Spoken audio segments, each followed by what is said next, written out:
Championship Series on FS1 presented by Loan Depot.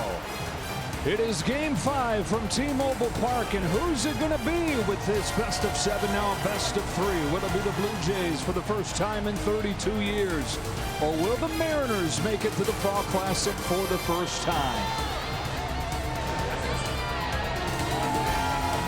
We welcome you inside. Welcome to your weekend. Joe Davis with the Hall of Famer John Smoltz. These Toronto Blue Jays, after losing the first 2 games of this series, have come here to Seattle. And the most obvious thing is the offense, but really, it's been everything. The veteran starting pitchers have been great. They've done the little things, too. They've been the most complete team after those first 2 games. There's really not a weakness. They've made the plays defensively when they've had to. When you think about a pickoff that hasn't happened in a long time, that kills a rally. Well, how about this throw from right field? And who knows what this inning would have turned into if the runner didn't get thrown out at third. And oh, let's not forget, offensively, they are about as good as it gets since Game 2. 21 runs. You see all the numbers. They're hard to pitch to. Games 1 and 2 did not work out, but now they seem unstoppable. Well, the Mariners offensively have relied on the home run, and they've relied on some stars at the top of the order, but yesterday they didn't have anything from the top of the order, and they got to have somebody step up here. This season's going to end. Yeah, they're relying really on a couple guys right now. When you try to live by the home run, you might die by the home run. They've got to get some guys on base and drive them in. When you think about the Seattle Mariners, only 2 guys really are having a kind of a good series. The rest of the team has been struggling. Yes, they've hit 8 home runs, but I think the biggest thing that the Seattle Mariners are facing right now, if they don't get somebody to slow down the Toronto offense, like Bryce Miller did in Game 1, look what's happened after that. To win 2 more games, they're going to need length, and they're going to need excellent pitching. All right, so it's come down to 3 games. The road team winning every game so far, and this ALCS has become a toss-up. Can't write a script. That's why baseball's baseball. You never know how it's going to happen. It's been everything that you don't think it's going to happen. That's what tends to happen. Come on, boys, give us some drama. There's going to be drama. Here they come. And this best of 7 has become a best of 3. The road team reigning supreme.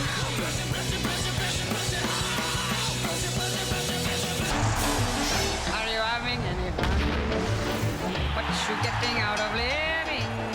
Who cares for what you've got if you're not having any fun? Are you having any laugh? Are you getting any loving? If other people do, why can't you have a little fun? After the honey's in the cone. Road teams have won this series. They've ruined the parties in these respective cities, winning all 4 games by a combined score of 34-10. Just about set for first pitch of Game 5, and we go down to the field. Here's Ken Rosenthal.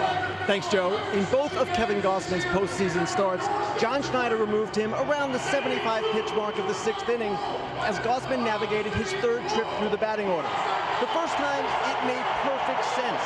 The Yankees had cut the deficit to 2-1 and loaded the bases with 2 outs.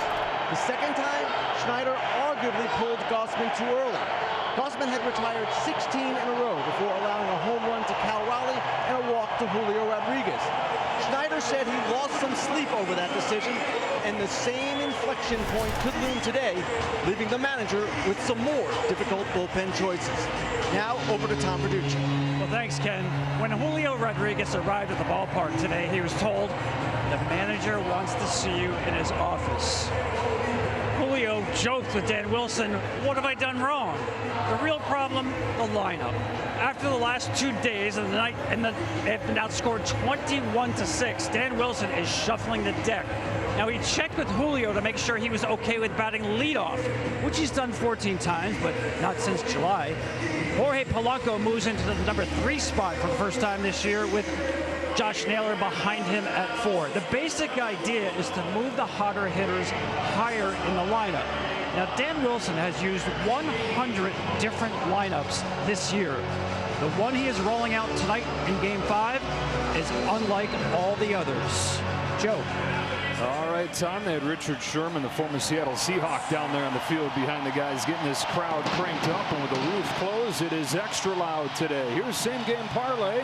Available now on FanDuel. Kevin Gausman had 5 strikeouts in the first matchup between these teams. Cal Raleigh took him deep and has 4 times in his career. And Eugenio Suarez quietly actually does have a hit in each of the 4 games in this series.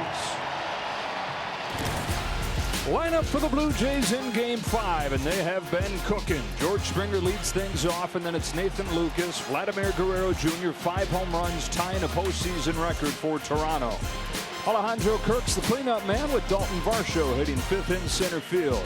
Ernie Clement hitting .452 in the postseason. Barger, Kiner-Falefa, and Jimenez round things out. And we take a look at Fox Foresight, powered by Google Cloud. 21 runs over the first 2 games of this series. 57-1 this year when they get to 6 runs, and a bunch of blowout wins in this postseason for these Blue Jays. It is Bryce Miller for the Mariners. Game 1 was his best start of the season. He gave up a home run on the very first pitch to George Springer and just 1 hit the rest of the way and went 6. Yeah, the one thing I wrote down to look for in this game is watch if he can get Toronto uncomfortable. And what I mean by that is he's got to move his fastball in and up.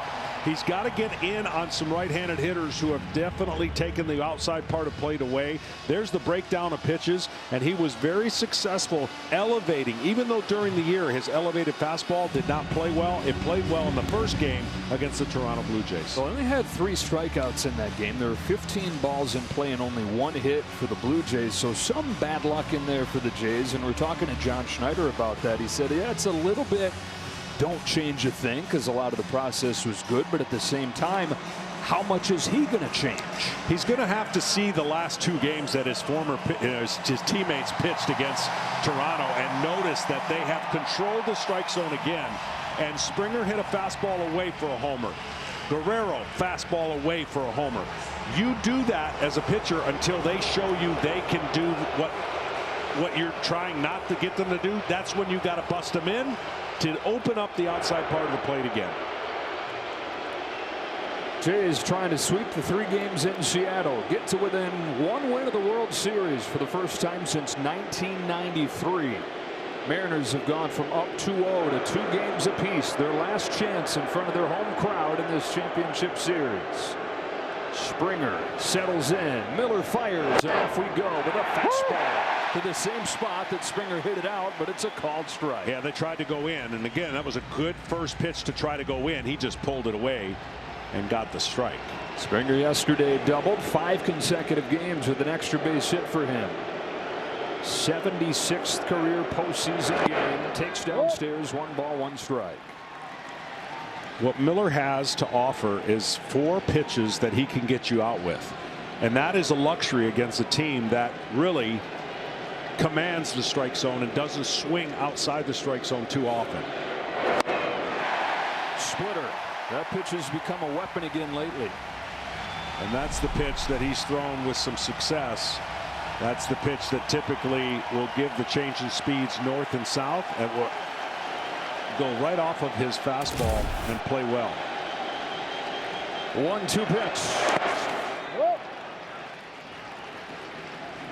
27 years of age at New Braunfels, Texas. 3rd season in the major leagues. Last year he was top 10 in the majors with a sub-3 ERA. Injuries this season. He's got a 5.5 ERA, but finding his best form down the stretch. His 2-2 to George Springer. A fastball is elevated and cut on and miss. 98 for Miller, feeling froggy. Again, that's going to be the key. In for effect, up for outs. But you have to control the count to get the hitters to swing at that pitch. If you're behind in the count, they are not going to swing at that pitch. Springer knows it looked better out of his hand than it did in the end result. And a K to start the game. Yeah, fastball has always been his superpower, but for a lot of this season was not nearly as good. Much better down the stretch. He's been elevating it more down the stretch. And the velocity is high as it's been all season here in the postseason. Nathan Lucas climbs in. Miller throws an elevated fastball at 98 again. Yeah, he pounded him up a lot in that game, and he had about a 10-pitch at bat, and eventually he ended up walking him. But that's the area, again, to watch for tonight. See how many fastballs he can get top of the zone You get a lot of pop-ups and flyouts if they're located well. The Blue Jays over the first 2 games hit just 114 against fastballs, but they're hitting 417 against fastballs in the last 2 games. Nobody's attacked up, though, like Miller did in that first game. A lot of fastballs center cut, a lot of them away.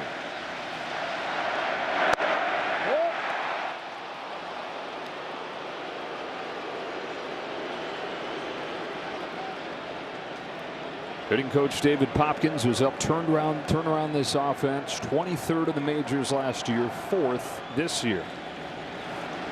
On a 2-1, Lucas pops it foul, 2-2. Well, here's where he went. Up with that fastball against a pretty good high fastball hitting team, but his is unique. Yeah, a lot of success, a lot of early outs after that first inning where he threw a ton of pitches. Fires 2-2, sticks with it, popped up. Suarez down the line. Rosarena comes on, and Suarez catches it twice. Well, double catch there for the second out of the first inning.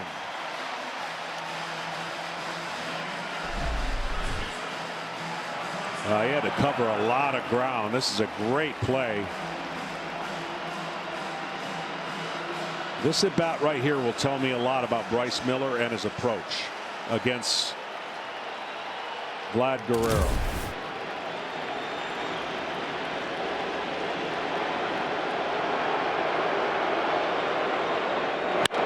Guerrero strokes one to left center field. That's headed for the gap up against the wall.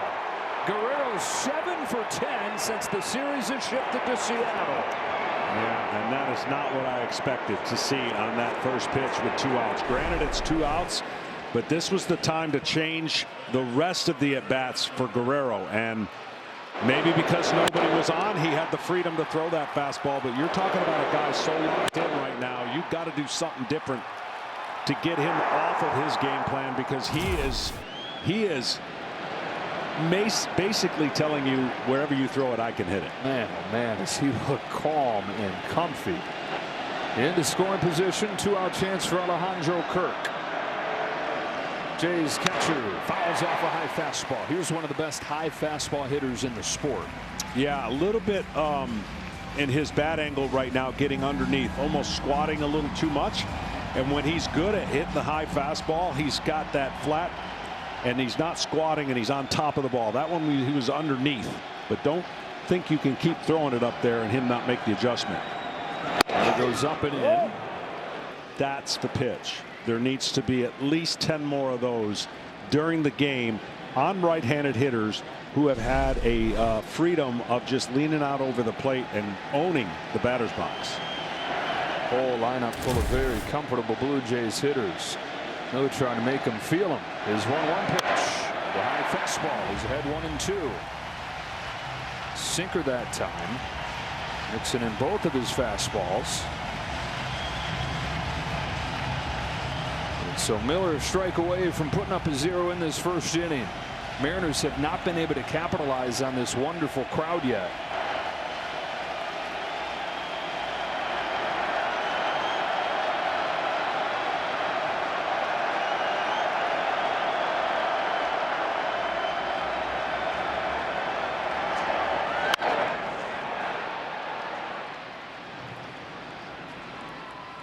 Well, so far he's saying this is who I am. This is what makes me good, and sticking with it. Yeah, definitely getting the fastball and beating the Blue Jays hitters up so far. The ball down. Guerrero laced for a double. Another 1-2 to Kirk. Got him to chase a sweeper. That thing moved a mile. And Bryce Miller has put up a 0 in the first inning.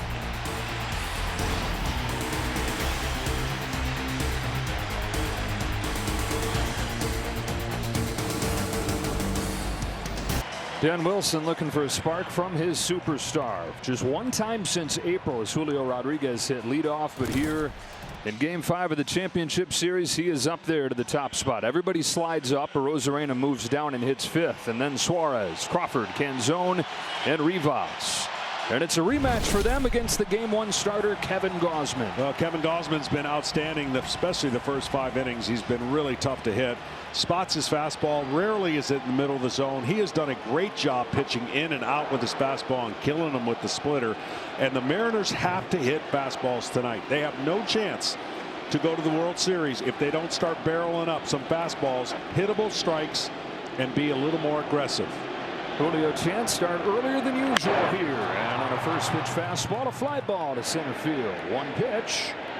And 1 out for Kevin Gausman. 2 starts in the postseason for Gausman, and you mentioned it, almost identical in that he did not give up a run over the first 5 innings and then ran into trouble in the 6th. But that's the approach. I like that first pitch swinging aggressiveness out of Rodriguez. I know he popped it up, but eventually the Seattle Mariners, if they're going to get on any kind of roll and make any kind of stressful situations for John Schneider and Toronto, they've got to get more runners on base, and they've got to control the strike zone because they have struck out way too much.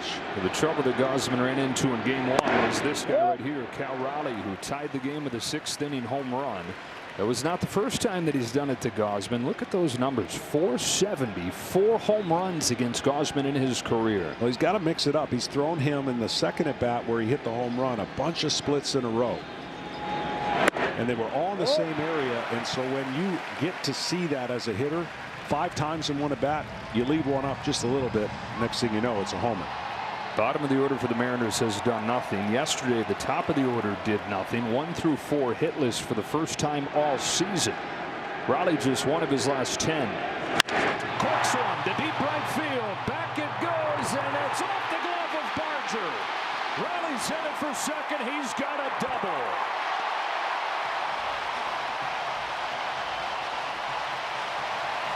Wow, Barger almost made an incredible play. He was playing deep.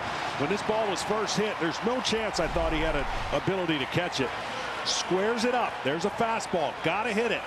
And he hits it and gets rewarded because this almost was a catch and almost really a catchable ball that he just missed in the glove.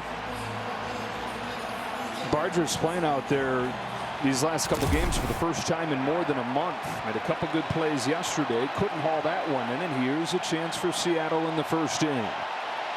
Jorge Polanco, who's come through time and again for the Mariners in this postseason, but the last couple days quiet.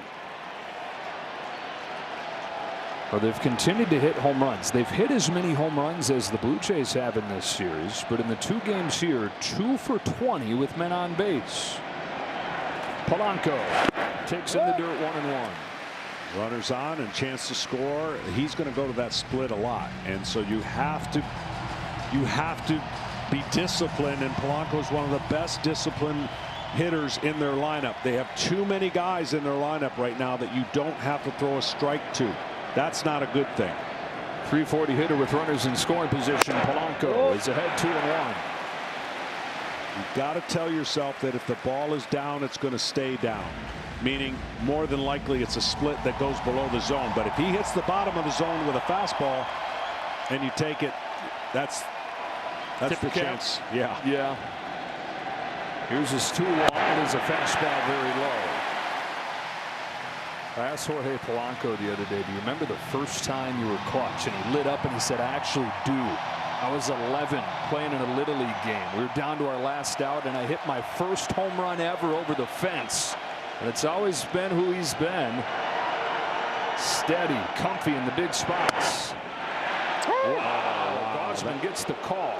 The reason that hurts right there, and the reason Polanco's like, now you put me in a bad spot. That was a splitter below the zone, way below the zone. And that's an unfortunate call for a hitter who now thinks he knows where the bottom of the zone is. And now this 3-2 pitch can be anything. It could be a fastball low that he's got to go after, or a split that's low that he'd have a hard time staying off. Especially when you just did what the plan is. If it's low, leave it down there. He does, but doesn't get rewarded for it. Well, this pitch here, I thought that was a really good pitch, throwing a fastball after the split. Now I think the split comes right back into play. But again, the hitter's going to understand right away what he thinks the strike zone is, and if it's measured right, he's going to be good. But if he gets a call like that, now it's a little bit of doubt in his mind. Raleigh at second, one away, number 3-2. He spoils it. That same pitch. Yeah. I mean, he's pitching exactly the way you should based on the count and what just happened. And Polanco spoiled 2 of them.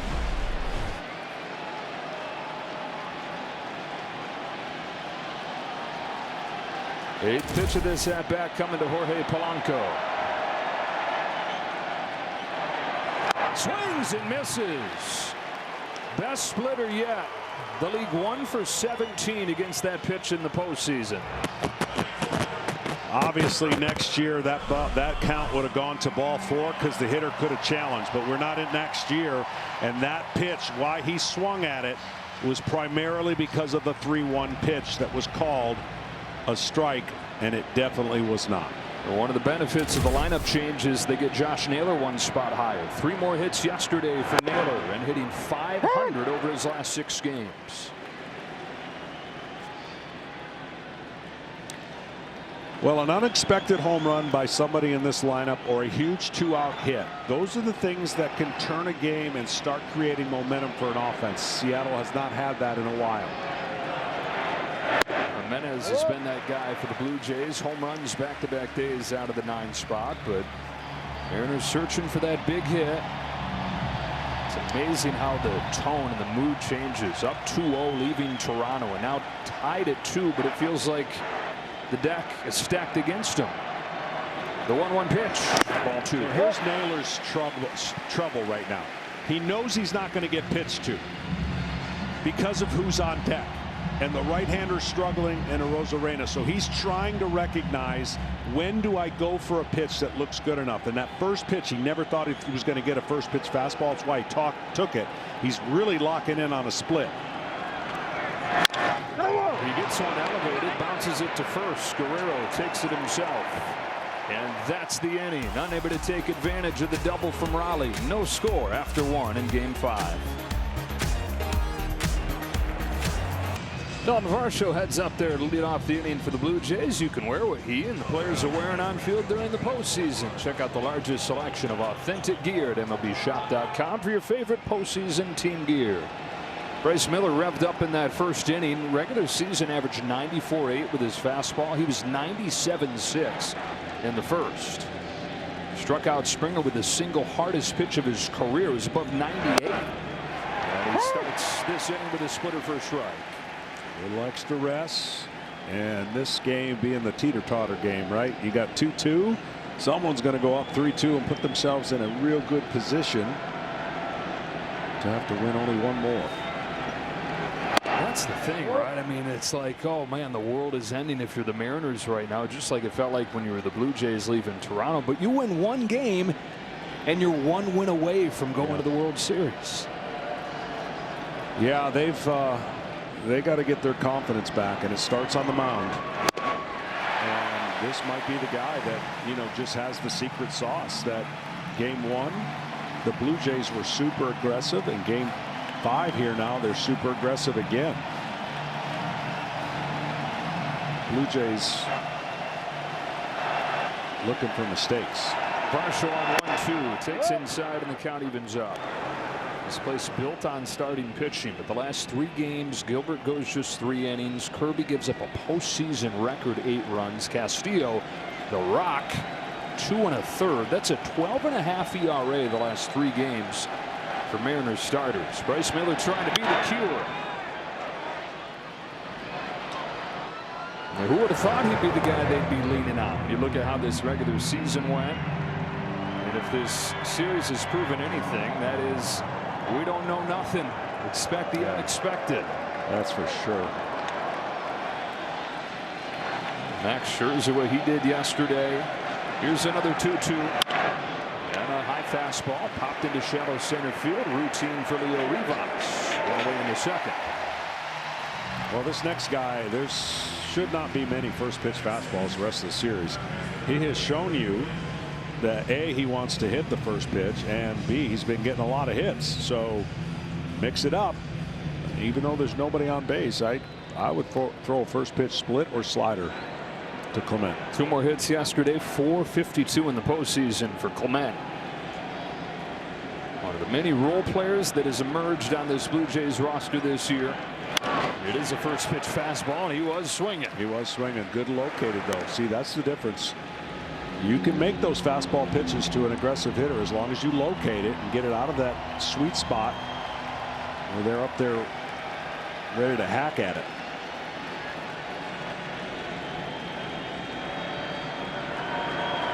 Here's Clement's look at it. It is a bunt down, or it tries to, but it's popped back, and it's 0-2. You know, we talk about this Mariners staff being the best strike throwing staff in baseball. Has met its match with this aggressive strike hitting Toronto team, but not every strike is created equal. Right. Exactly. Miller's been able to throw strikes that have been tough to hit in his start plus. Clement swats it up the middle, but Rivas is there. Leo Rivas plucking that ball, taking a hit away from Clement. Outstanding play on a not so good pitch. 0-2, and he left it right there. It's a bad feeling for a pitcher, and then it gets rewarded by a great play by the infielder, and you're like, okay, all right, can't do that again. But that's a great play. Rivas, one of the reasons Dan Wilson put him into the lineup yesterday was for his defense. Makes a play right there. 2 up and 2 down in this second inning. Addison Barger. Speaking of plays defensively, Barger yesterday doubled, walked, scored a run, but made a huge impact with his arm defensively. Sure did. He's been clocked at 98 miles an hour out of the outfield. I didn't get the scoop. He's pitched before, so it makes sense. The high 90s is a high school pitcher. This guy who bats lefty because he wanted to be like Ichiro. We've mentioned growing up a Mariners fan. That leg kick is for the same reason. And then how about yesterday in the same right field that Ichiro roamed for 14 seasons? There was Barger doing an impression of his hero, a diving catch and an outfield assist.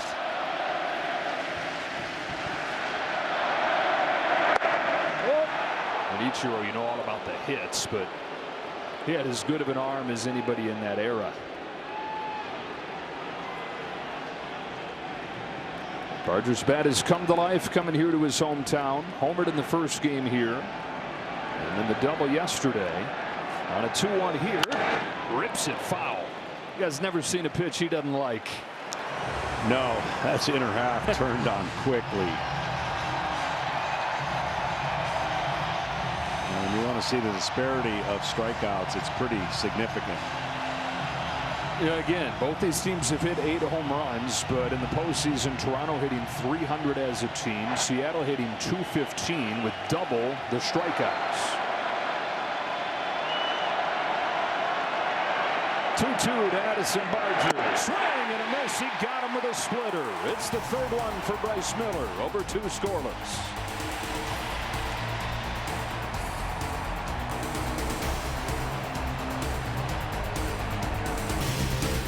T-Mobile, the best network in the game, is now the best network in America. As the roof is closed for the first time in this championship series, Mariners hoping that it changes their luck.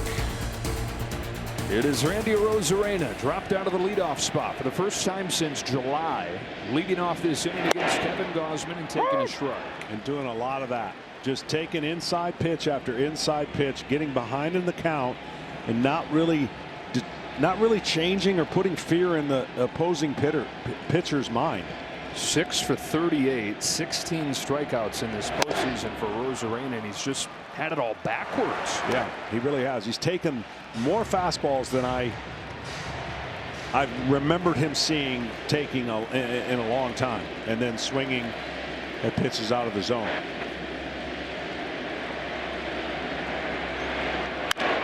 Ground ball to third. Backhand Clement. 1 away in the second. You have this part of the order right here. Yeah, you get Arozarena out of the leadoff spot and get your top guys up 1 through 4. But Arozarena and Suarez hitting back-to-back here feels like a really easy lane for the pitcher. That's the only downside until these guys get on track and change the way that they've gone about it. You know, yes, they can he run into a home run? Absolutely. But his window of doing that has to be an absolute middle pitch right now, because the way he's swinging and the way they're pitching him, they don't have to throw him a strike. Oh, baby! Had the one to crush and did! Hey, Eugenio Suarez makes it 1-0 Seattle.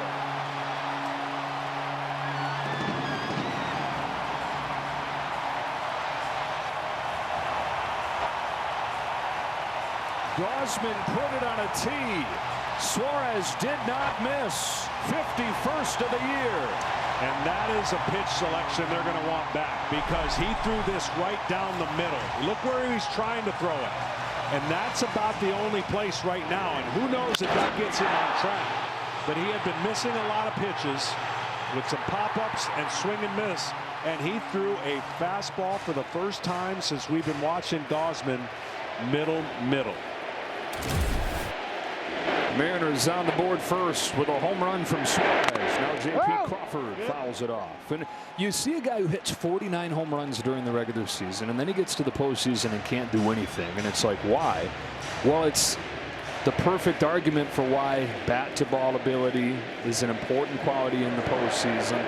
A lot of those home runs come against guys who are not dialed in around the corners of the plate. You're not facing the top guys every day in the regular season the way you are this time of year. Absolutely. And what gets magnified is exactly what you talked about. And look, again, in a game early enough, that pitch later in the game would be crushing to Gausman, because he didn't have to throw him a strike.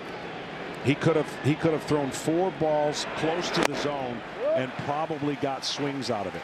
But he did the one thing you can't do, and fortunately it's only a solo home run. It cost him only 1 run. 6 of the 7 runs in these 3 games in Seattle have come via the home run. Crawford is 2 out of 13 in this championship series. Takes a little bit high. Shortstop for the Mariners, their longest tenured guy. Now the problem for the Mariners has not been getting in the scoreboard first. They've done that a lot this postseason. The problem is holding that lead and making it last, especially against Toronto. Crawford's worked it full.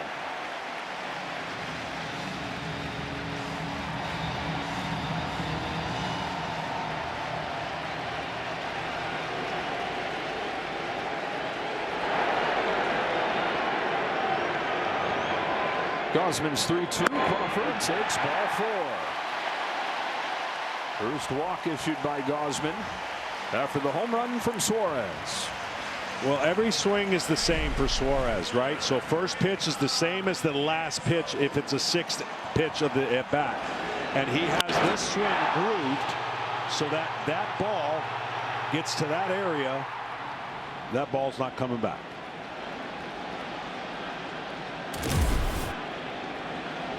Crawford aboard, can zone up. He hooks a line drive right field. Barger comes on, makes a sliding catch. And you'd never know that this guy hadn't played right field in a month. Yeah.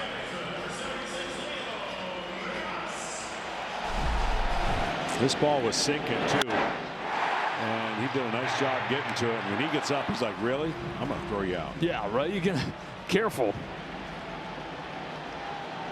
He's touched 100 with a throw from the outfield this year. 2 outs. Rivas.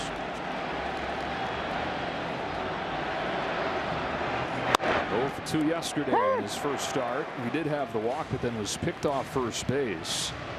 And kind of thing, couple outs on the bases made by the Mariners, things that they just cannot have happen. Trying to get that offense going.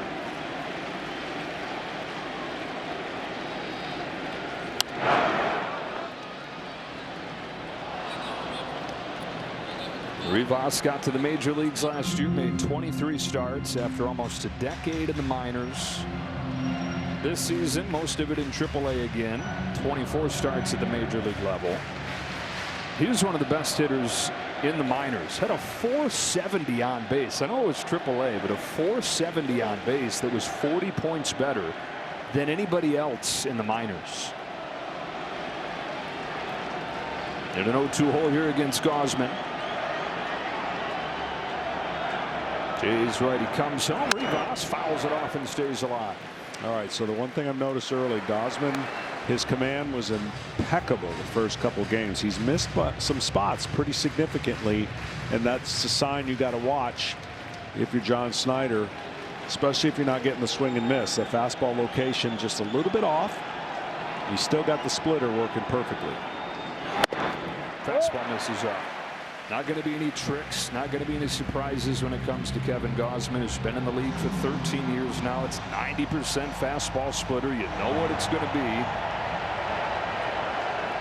Just really hard to hit it when he's right. His 1-2. Taken low.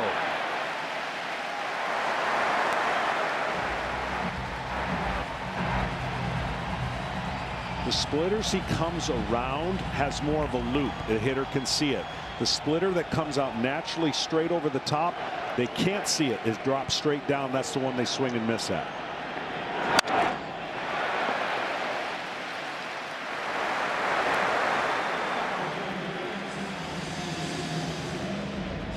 Rivas doing what he does right here. Betting on the quality of that bat. We're talking about all the strikeouts of these Mariners. Gives him a little bit of a different dimension.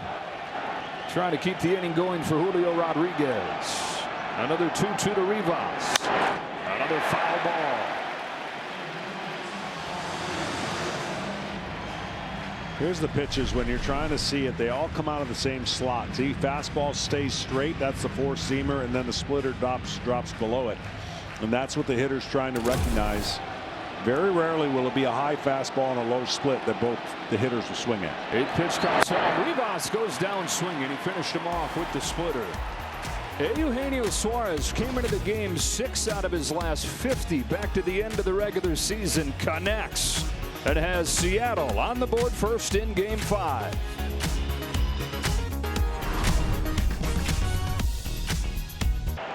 Welcome back to Seattle, joined by Mariners manager Dan Wilson. Your new lineup, what was your biggest consideration putting it together, Dan?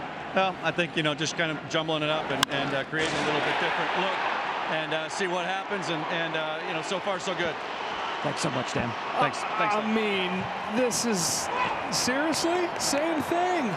Third game in a row. The 8-hitter, Isaiah Kiner-Falefa, doubles to lead things off. All times talking to Dan Wilson, and now Andres Gimenez tries to make it 3 for 3 following that leadoff home run or leadoff double with a home run. He can't make it up. I mean, I don't even know what to say.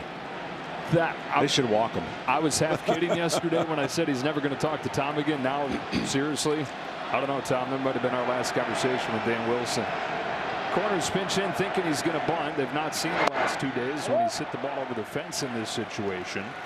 And tries to become just the second player in Major League history to homer in the same inning of 3 consecutive postseason games. Likely guy to do it, right? Andres Gimenez, light-hitting shortstop, who hadn't homered since August, and it hit just 7 of them all year. A part of this situation again, which makes Toronto so good, very rarely do they strike out with runners in scoring position, and he's got 1 goal, and he had it accomplished it first 2 games here and got the runner over and got him in and drove himself in. This time he still wants to get the runner over to third with less than 2 outs. Now on this 1-1 from Miller, he swings and misses. 1-2.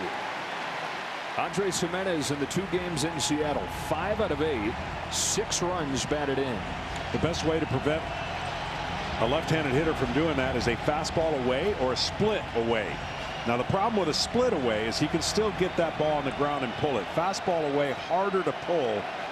More likely he will go with that pitch to left field. Springer waits on deck as Gimenez waits on this 1-2 pitch.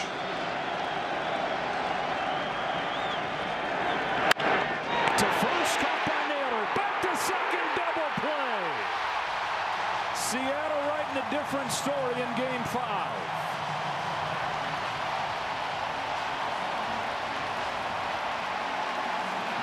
I believe it was the splitter that he threw, and he hung it. And that's supposed to freeze when you see a line drive, but that's a tough one to freeze on when you think about a ball being pulled to that side.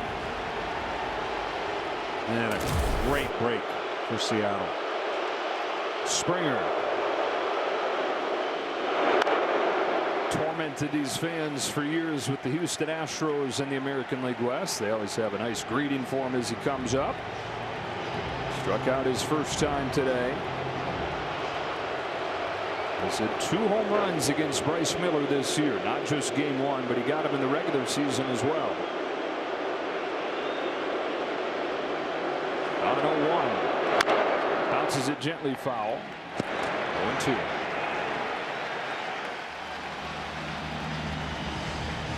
Bryce now 3 times trying to get that fastball in, has pulled it away. That's going to have to be corrected. You know, as a pitcher, the hitter didn't know that you were going in, so he thinks you're running away, but the intent was to get the ball in on that last pitch.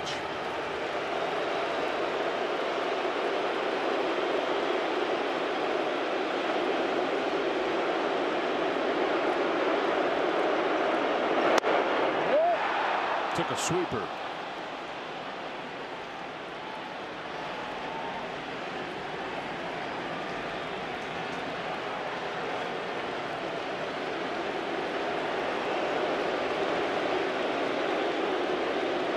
The 1-2 pitch. Springer takes another breaking pitch away, and the count evens up 2-2.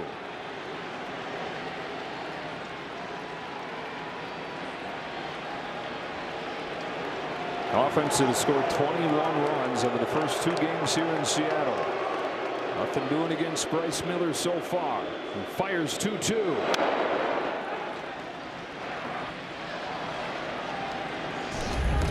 Back to game 1. First pitch of the ball game is 1-0 Blue Jays. That's coming off of the division series where they look like an unstoppable force. But just 1 hit the rest of the way against Bryce Miller, who's doing it again to the Jays here in game 5. Tap back to him. Miller's got it. And he's able to pitch around the leadoff double. Middle 3 in game 5 on a Suarez home run. Mariners have the lead.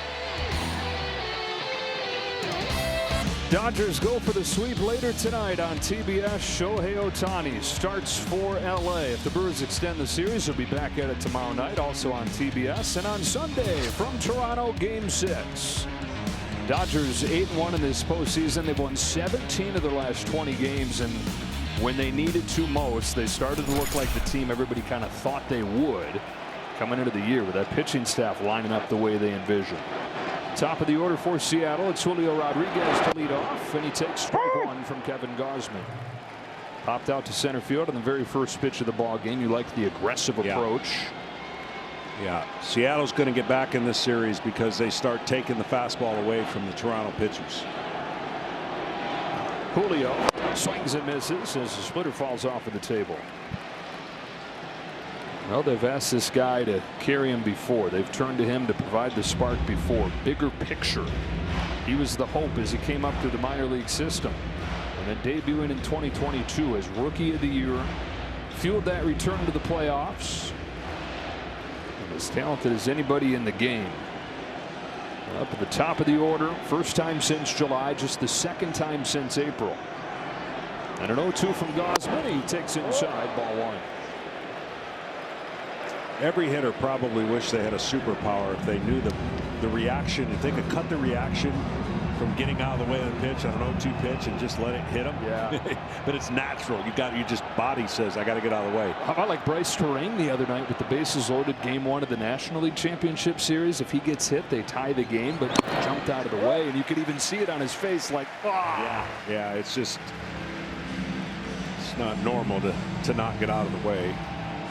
I don't know. Happy Gilmore is standing in there. 365 days till next hockey season.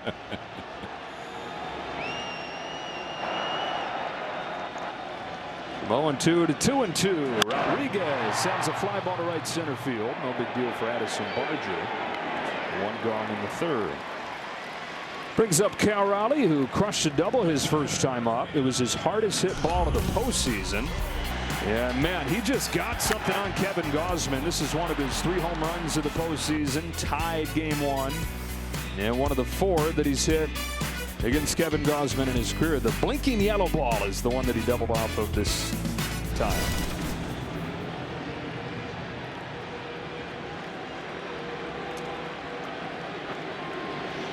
The big dumper takes the ball.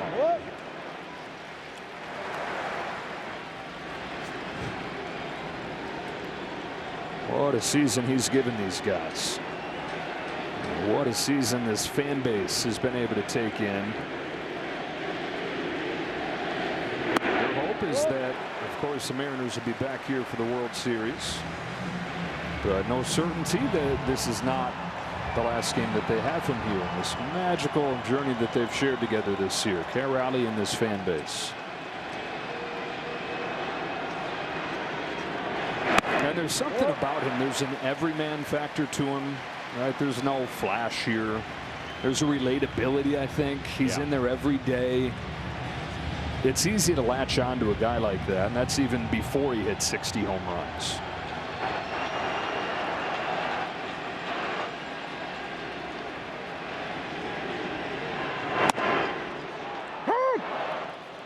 Teammates give him a really hard time about his growing fame, though, because they know how much he hates it. Like, he just wants to fly into the radar, catch the pitchers, handle the staff, and hit his home runs, go home, come back, do it again. He doesn't like all the stuff that comes around it. Fouls this off, and it's 3-2. Nobody can work better back in the count than Gausman has. He very rarely goes 3-0, but he can get back in the count because now they got to fear that split finger on 3-2. He got fastball down for a strike, fastball in for a foul ball, and now the hitter has to know, I got to be completely sure this ball starts up before I can let it go. Wow. Splitter dives under the swing, strike 3. It's just the perfect weapon. At 3-0, you're supposed to be at a disadvantage as a pitcher. And if you get back in the count like he does, you've got that equalizer that puts a hitter really in a box. He's retired the first 2 in this 3rd inning, and up comes Jorge Polanco. Mariners up 1-0 on an Eugenio Suarez home run. Ball on Polanco.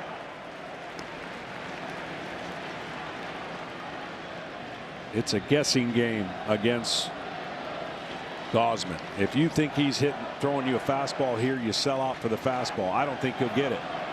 Yep, and there's the split. So it's a guessing game, and he was guessing fastball 1-0. He almost pitches backwards. He's comfortable 2-0, 2-3-1, throwing back a fastball to get back in the count. But then when you're in swing mode, he's going to throw an off-speed pitch. Been throwing that splitter since he was in high school in Colorado. One of his coaches showed him the grip. And man, oh man, has he perfected it and made a career out of it. Trendsetter too. A lot of times you hear about the guys who are picking up splitters reference his and taking his grip. Just taking the example of incorporating that pitch. 30 different pitchers have thrown a splitter this postseason, and to give you a little bit of context of what a huge number that is, the previous decade there's been an average of 10 pitchers per postseason to throw a splitter.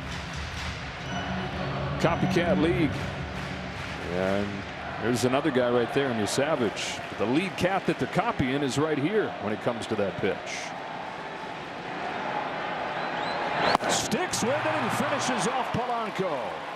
Back-to-back strikeouts of Raleigh and Polanco on the splitter for Kevin Gausman. 2, 3, and 4 coming up for the Jays. Vladimir Guerrero Jr. bats second when you come back.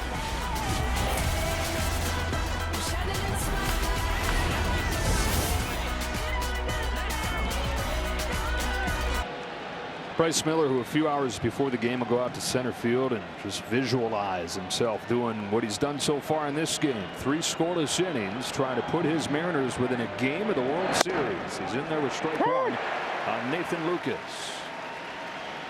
He looks like a totally different pitcher than the regular season, and comfortable, repeating his mechanics, and for the most part, throwing the ball where he wants to. Doubles up on the splitter, and that's rolled inside the bag. A fair ball for Lucas, who's headed to second with a leadoff double. It's the second inning in a row the Jays have had a leadoff double, and this time they've got Vlad Jr. following it. Just inside the bag, and nothing you could do about it there. playing the angles and where he normally hits it. So now, Vlad Jr., what are you doing against this guy? You putting him on? Yeah. Yeah, this is a rare thing to do, especially in the playoffs, but that's how good this guy's been. The only other version I would have been okay with is pounding him in with all fastballs to get him to pull the ball, but they're not even going to take a chance. So they're going to go with Kirk, who's been a little bit off mechanically on that high fastball that we talked about how good he's been. He's been dropping that shoulder just a little bit, not getting to the high fastball. Tying run at second, go ahead run at first. Alejandro Kirk takes it to the top of the zone as a first pitch sweeper. Kirk had struck out just once the entire postseason. Midway through yesterday's game, he's now struck out 3 consecutive at-bats.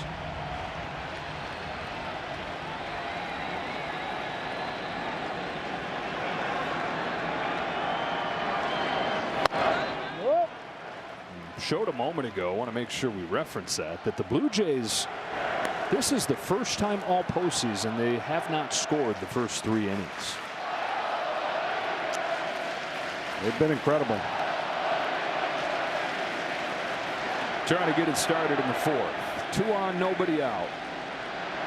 The All-Star Kirk lays off. Kirk, a guy that his manager John Schneider calls a unicorn.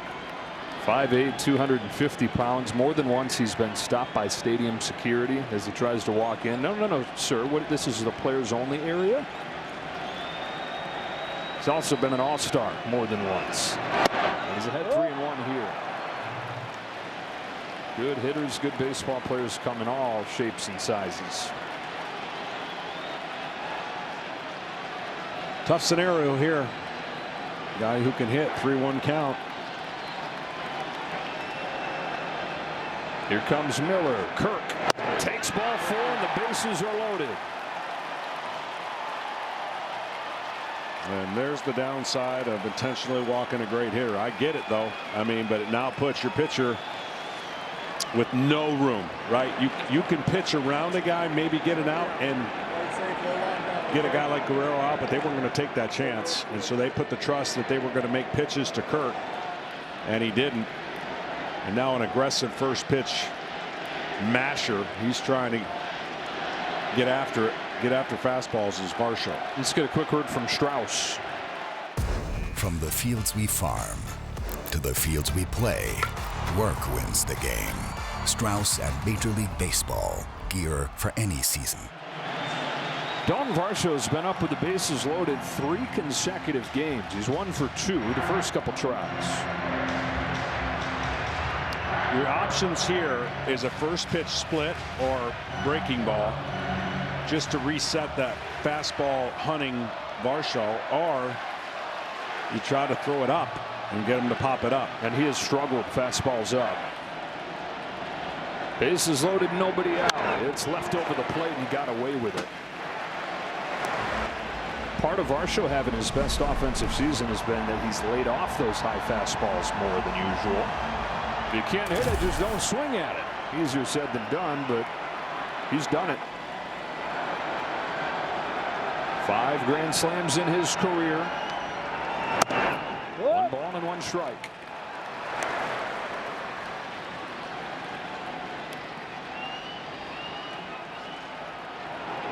First real stress that Bryce Miller has faced since the first inning of game 1. Spires ready after throwing career high number of pitches yesterday. Varsho pops it foul. Strike 2. Well, when you're in this situation, you can't pitch to give up no runs. You've got to be able to concede a run for an out and stay away from the big inning. The mindset is I can get out of it. I can strike this guy out and get out of it. And then a big inning comes up. Wow, gets to that high fastball just barely to stay alive. Same story what you're talking about with the defensive alignment here. The middle infielders play back. They'll give up the run if they can turn 2.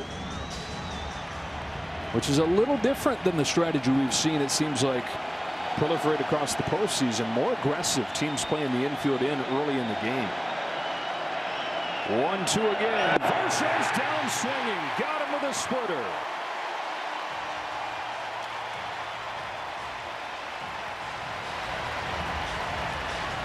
Great pitch on the inside part of the plate that looks better than it is. And I mean, that is a obvious huge out. And now you got another very aggressive first pitch guy coming up in Ernie Clement. Yeah. 0-2, hung a slider and he lined it to second.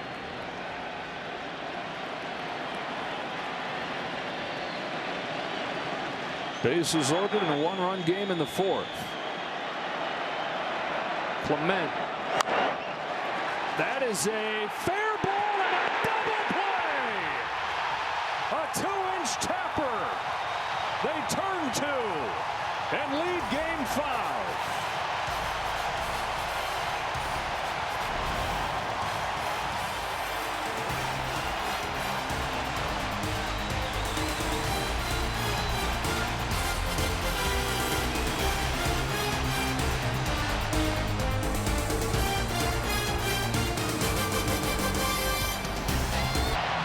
Mariners get out of a bases loaded, nobody out situation and still lead this game.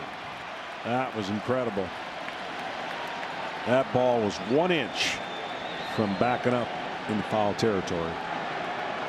Like the surface was sticky. It just lodged down there. The ball was weighted. I mean, it hits in the dirt and just you think it's going to die right there, but it's got that spin.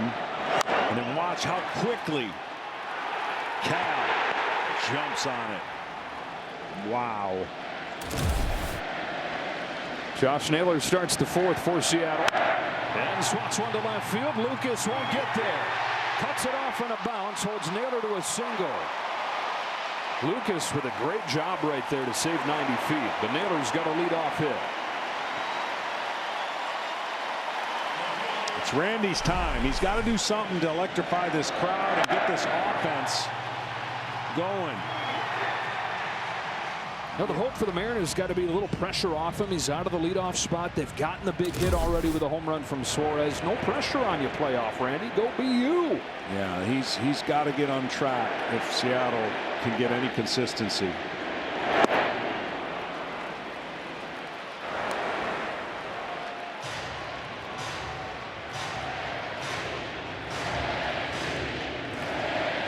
He needs a mistake in the zone, and Gausman hasn't given one yet to him.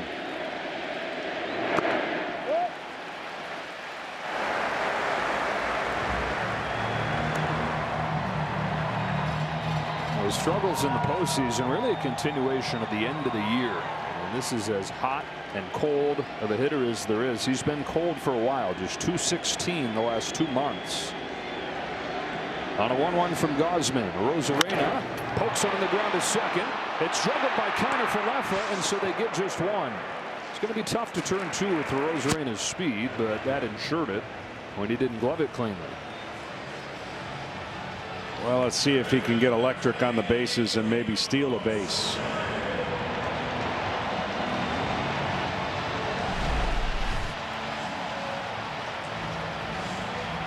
Trying to make that transfer before he had the ball in the glove. Rosarena 31 stolen bases on the year, takes his lead as Suarez comes up. A good first pitch slider.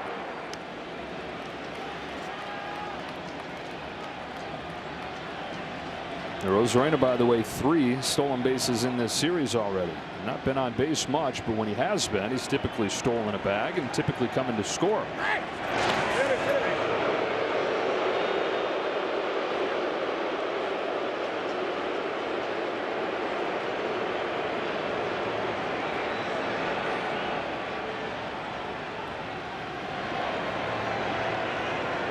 Becker Rosarena's been on base 5 times prior to this in this championship series and scored all 5 times.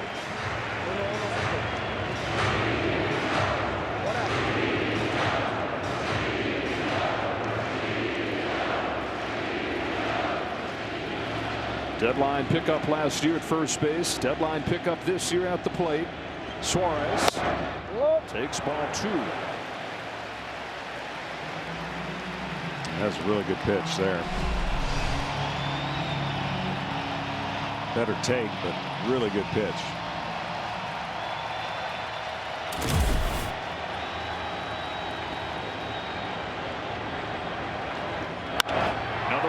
plate, fly to center field. Varsho. 2 out.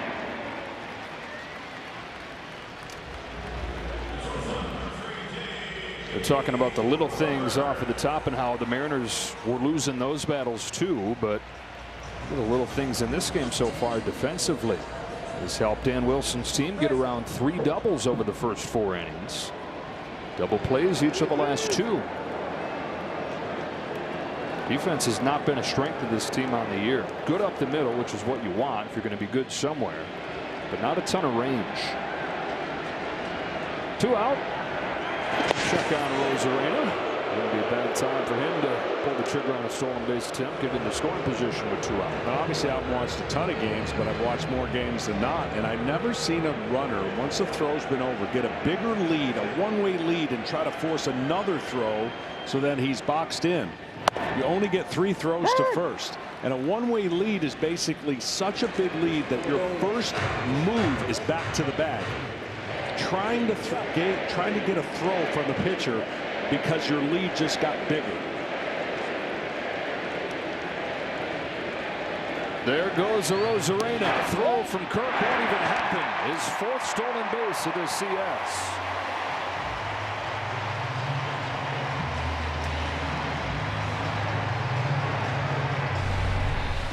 Huge jump, timed it perfectly, and this was no chance. Can Crawford come through? Not this time. To the 5th we go.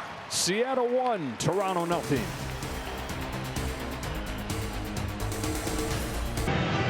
Welcome back to Seattle. We are here with Blue Jays manager John Schneider. John, obviously a frustrating end to the last inning. Bases loaded, none outs. But overall, what have you thought of your approach against Bryce Miller? I think it's been really good, you know. Had traffic almost every inning, and, you know, the line drive to first there with Izzy at second. You know, you want that one back for sure. And we got to just keep putting pressure on him, keep getting traffic on the bases, and you got to get the big hit. I thought last inning, everyone kind of did their part. Weird way to end it there with the tapper in front of the plate. Kind of want Ernie up there to make contact, and didn't work out. But we got to keep the pressure on. Kevin Gausman, 62 pitches through 4. What have you seen so far? I think he's got good stuff. I think his split's really good, and just going forward, I think just not be too predictable with it and use his fastball as well. The 1 homer to Gino, just, you know, first pitch heater. All right, get down. First pitch heater. I think he's navigated traffic really well too. John, thanks a lot. Joe, back to you.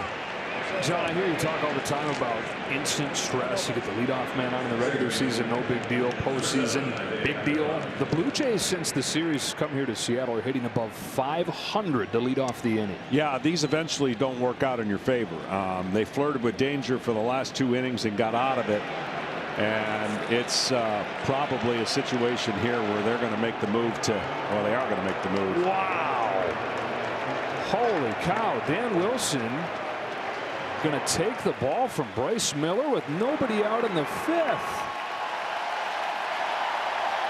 These are the kinds of moves you get judged on. This is the life of a manager this time of year.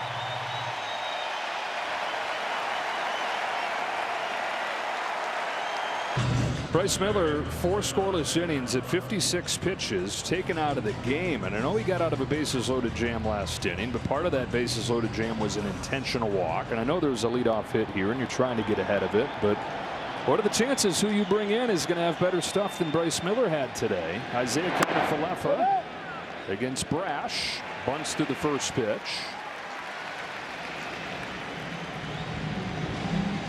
I think the biggest thing right now that you and I talked about, you asked me what I thought. I said he was going to be aggressive with his bullpen, and he certainly has been aggressive. And this guy's one of the most nasty sliders and breaking balls, and he's not going to mess around saving him for anything. Now, this is aggressive. It would never happen in the regular season.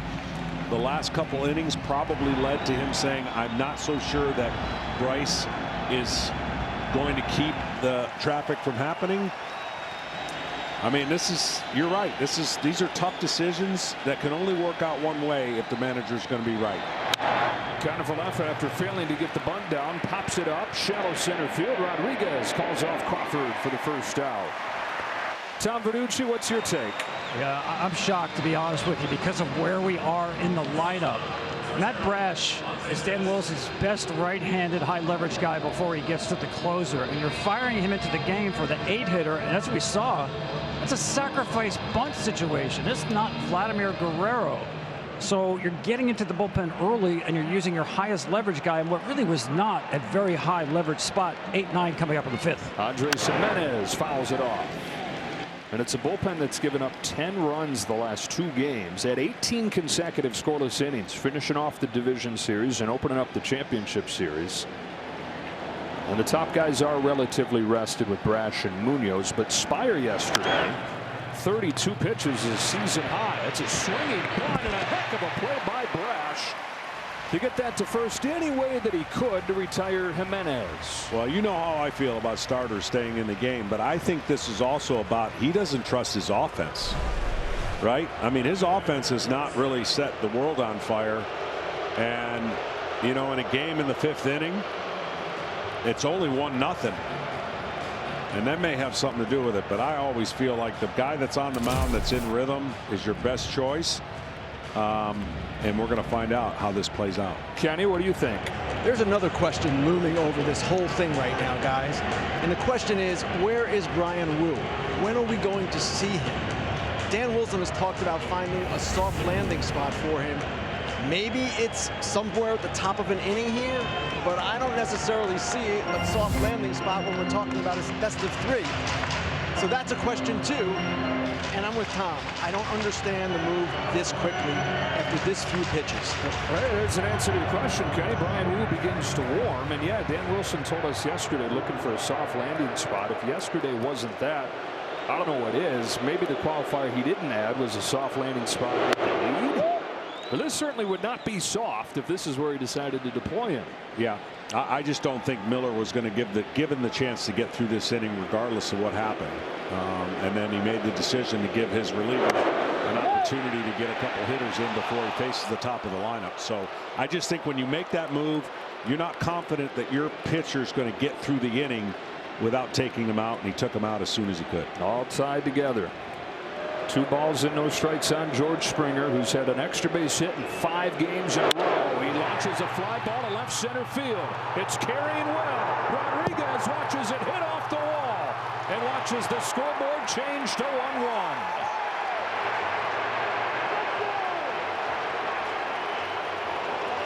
Three batters after Bryce Miller leaves the game. George Springer doubles home the tying run against Matt Brash.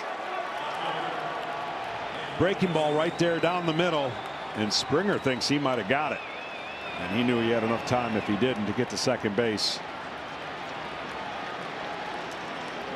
Blue Jays do it again. Back at square one here in the 5th. Lucas now looking for the lead, takes a ball.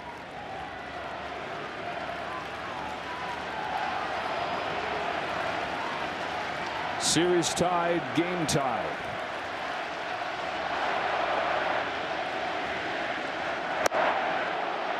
Got the call.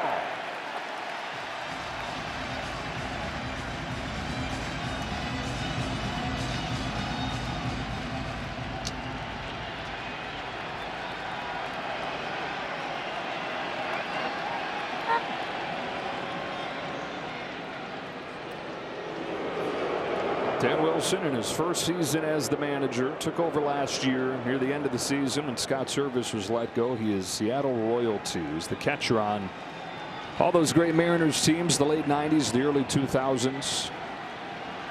Facing a different kind of pressure though in that chair.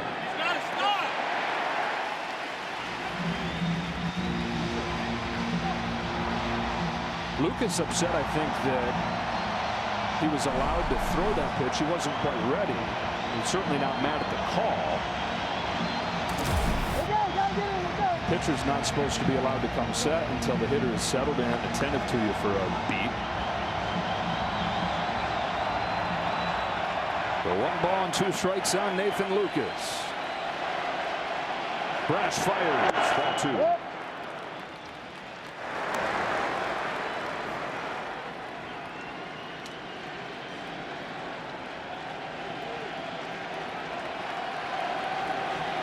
Vladimir Guerrero Jr. waits on deck. The 2-2 pitch. Full count.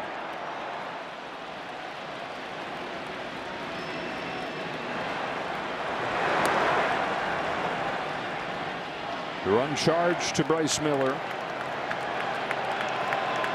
The hit, though, against Brash. The 3-2. Taken for ball 4. He got ahead 1 and 2. Winds up walking him, and the wrong spot to do that. Vladimir Guerrero Jr.'s coming up. Vladdy's reached twice more today. Doubled in the first inning. They just put him on in the 4th. He is a machine when he gets locked in. 75% of the pitches he's seen in this series have been middle or away. They come in right here, and Vlad has adjusted and just so calmly and simply taken it where it's pitched. Yeah, he's timing everything up. Trying to give him the lead right here. He's ahead 2-0. After him, it's Kirk.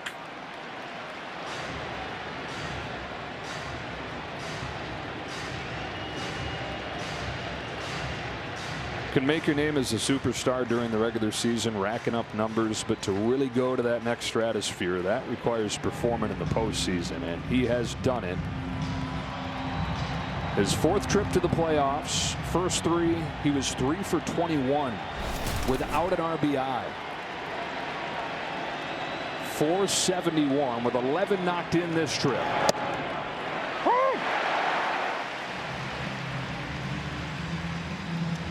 They've yet to pour in that inside strike on him, and again, got to make him see something different than he's been seeing. On a 2-1, he tries to lay off and does.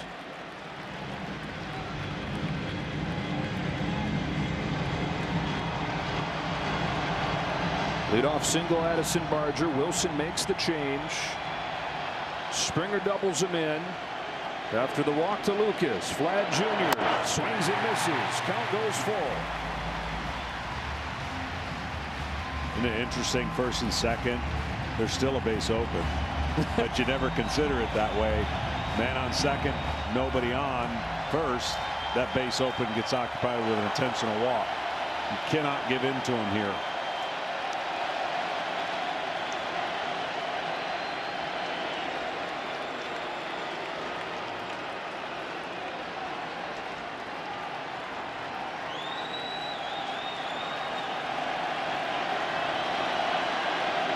Payoff. There it was. Came inside with a fastball and struck him out. Halfway home in game 5. They go to the pen.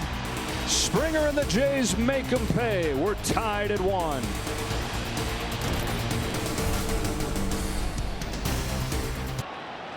Series tied at 2. Game tied at 1. Bottom of the 5th. Dominic Canzone leads off for the Mariners against Kevin Gausman. First pitch splitters, cut on and missed. Canzone hit it hard his first time, but it was caught in right field by Barger. Can he lift the Mariners as he did when he came up midsummer? Hit above 300.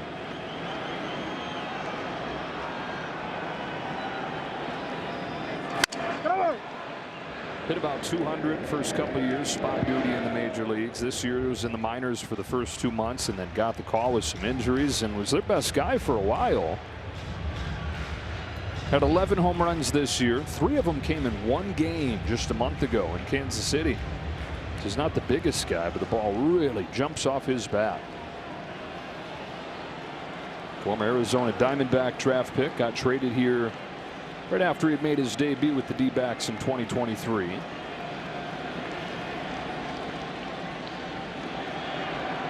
Former Ohio State Buckeye in an 0-2 hole against Gausman. Yeah, that splitter has been unbelievable again tonight. Nobody's done anything against it. And when he controls the count, he owns the hitter. Able to get his bat on that. Weekly popped to third. Ernie Clement Hitter's now 1 for 24 against that pitch, John, this postseason. Your team, your players, your postseason. You can follow all the postseason action. Download the MLB app, the #1 app for live baseball. I just love that it's an example of if you execute, it doesn't matter if they know what's coming. It doesn't. It really doesn't. I mean, you gotta hang that pitch. When you throw it up, it doesn't have the great depth down and it just floats in the zone. That's when it's mediocre at best. But when you get down through it on the lower part of the zone, hitters have no chance of being able to stay off of it. Leo Rivas. Second straight start for him. Found out before the game yesterday he was making his first career postseason start. 0 for 3 over the 2 games. A 1-0 pitch takes him south of ball 2. Brian Wu continues to warm for Seattle, and perhaps this is the spot. It is far from soft, but it will be a clean inning, and it'll be against the heart of the order. Wu, if you're unfamiliar with him, was one of the top starting pitchers in the league this year, but he's been out since mid-September.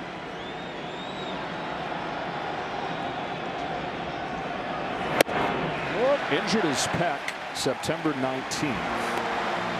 And has been working back. Probably would not be back at this point if this was the regular season, but they activated him on the roster, getting every day, every hour that they can to get him fresh. That's a 4-pitch walk to the 9-hitter Rivas.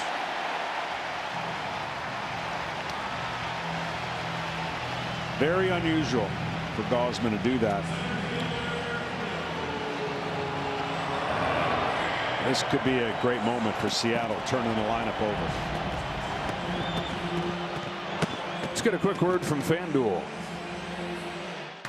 Make baseball come alive when you bet live this season with FanDuel.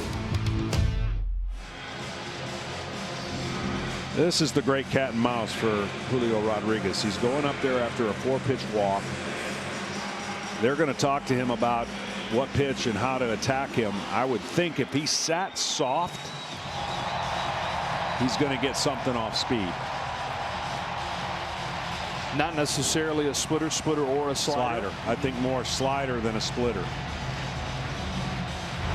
And sometimes you got to be, I mean, I know there's very few guess hitters in our league. They try to react to a location and they don't come off the fastball. I get that, but there's times where you can put yourself in the best case scenario. This might be one of them.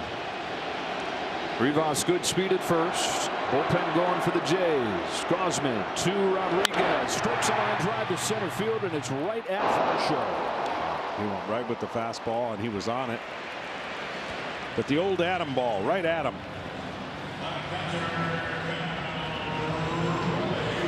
Not out of it yet. Cal Raleigh comes up. He's been the tormentor of Kevin Gausman. He hit it hard against him today. His hardest hit ball to the postseason, a first inning double. 475, 4 home runs against Gausman in his career.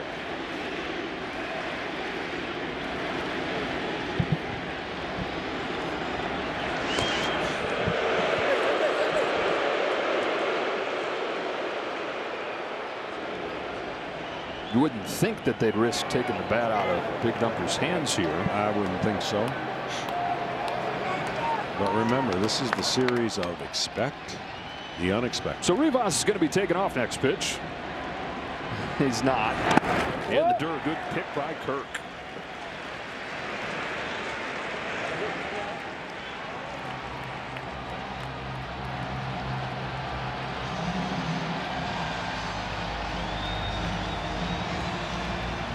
Record-setting season for Raleigh.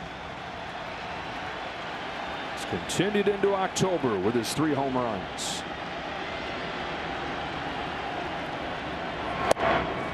Butterfly split right there. 1 ball, 1 strike.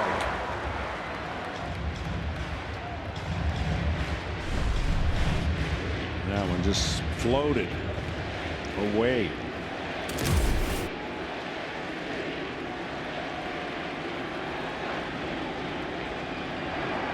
On the 1-1 pitch, Raleigh pokes it foul, strike 2.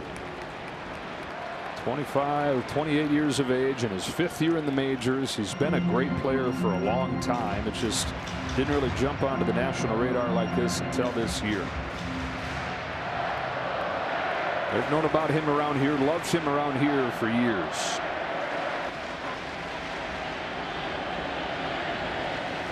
The 1-2 from Gausman, a high fastball dumped back. Been checking boxes all year. It seemed like every time that I checked during the regular season, he was passing somebody for something. Set the Mariners record, broke that of Ken Griffey Jr., set the record for a catcher, Sal Perez, a switch hitter, Mickey Mantle. Another stop by Kirk, 2-2 on Raleigh. The champ MVP here, it's not wishful thinking. It's a toss-up between Cal Raleigh and Aaron Judge.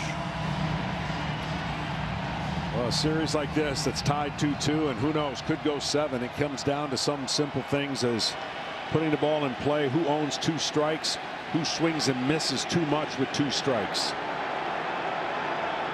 2-strike pitch here. Raleigh pokes it into shallow left field. Lucas is there, and that's the inning. 5 in the books in game 5, and locked at 1.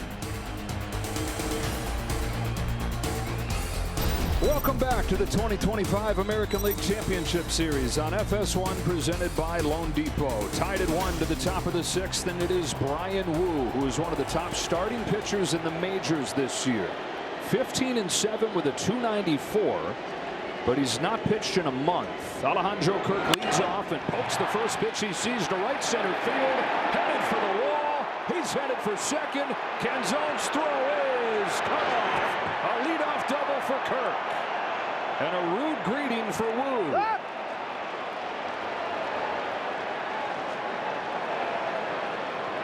Well, he throws primarily fastballs, and he throws this first pitch fastball that Kirk finally gets the barrel of the bat where he wants it and splits the defenders. This is a trend that Toronto now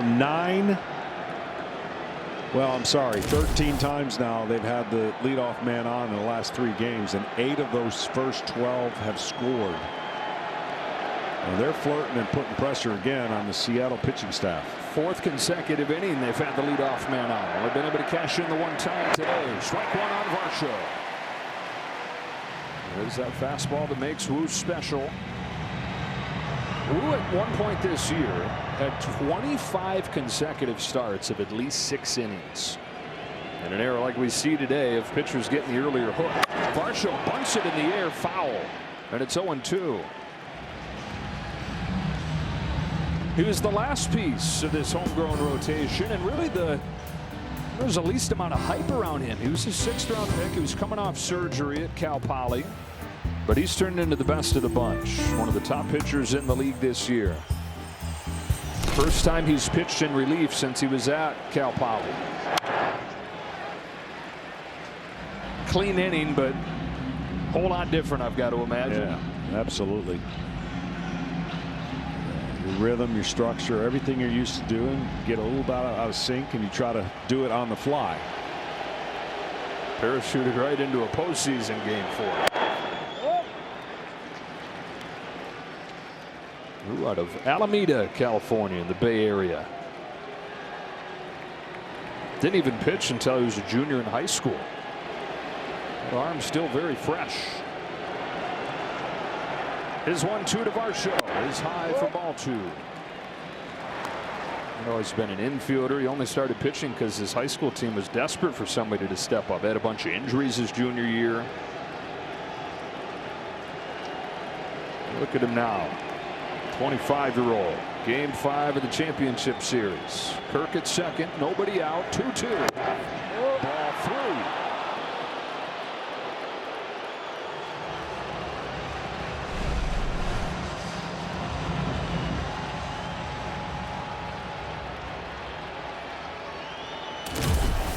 Ernie Clement waits on deck.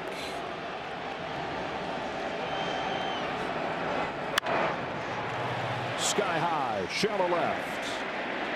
Crawford called off by Rosarena.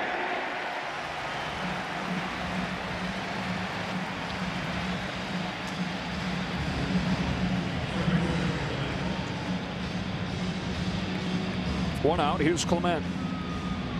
Well, you know he's going to be aggressive. A rare 0 for 2. Seems like every time he comes up the third time, he's got 1 or 2 hits lately.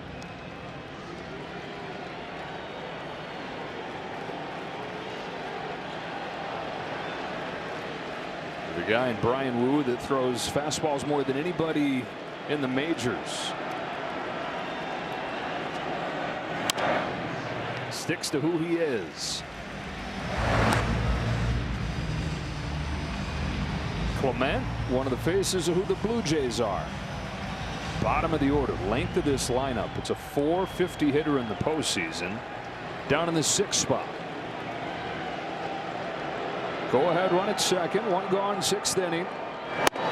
A tough pitch to lay off of.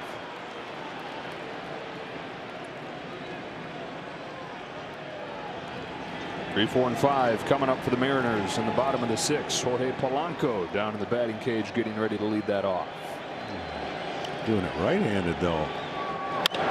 Swatted to right center field, base hit for Clement. Kirk, the slowest runner in the big leagues. He's going to get there. The throw from Canzone was not close. And Toronto's taken the lead.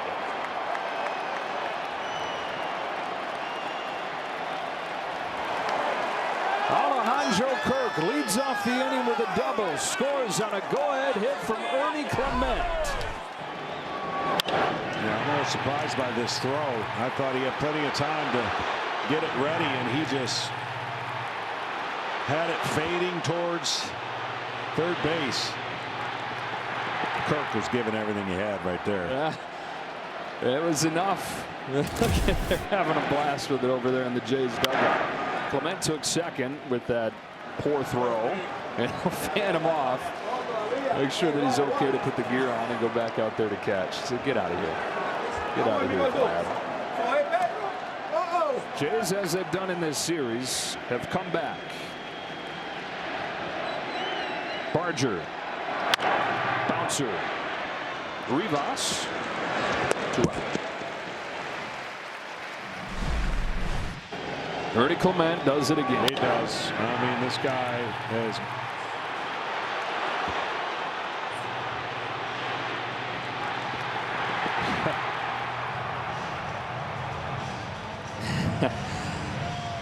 chugging. Guts. Clement at third. Kiner Falefa. You said it. You keep putting the pressure on, keep getting the leadoff man out. Eventually, that dam breaks. That's 9 now. 9 of the last 13.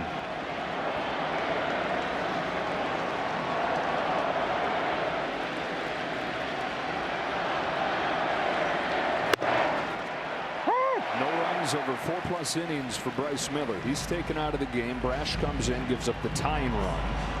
And the next inning, the Blue Jays take the lead.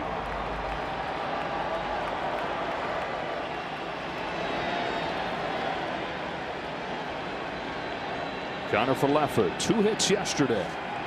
Had 2 and 1.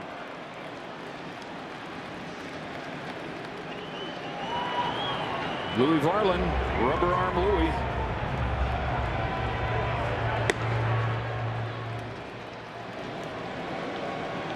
Wu to the plate. Got a chase.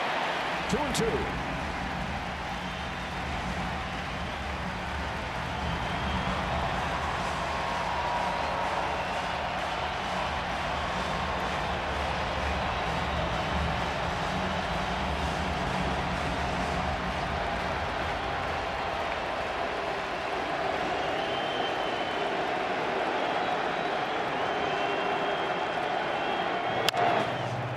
To Wu, takes it himself, but the Blue Jays have taken the lead, tying the game in the 5th, and getting the lead here in the 6th. Clement drives in Kirk, and it's 2-1. Kirk digs deep, scores from second. Jays have the lead 2-1 to the bottom of the 6th, and here is where things have unraveled for Kevin Gausman. Not just in Game 1, but in 3 of his 4 postseason starts with the Blue Jays. Happened against the Yankees in the division series. Happened in Game 2 of the wild card round. That disastrous game in 2022 against Seattle, where they came back and won 10-9 when they were down by 8. Gausman gave up 4 runs in that 6th inning, and so a fork in the road right here. Yeah, the last game maybe not as evident as the first game. 2-out home run, and then left after 1 more batter. 1 ball 1 strike on Polanco.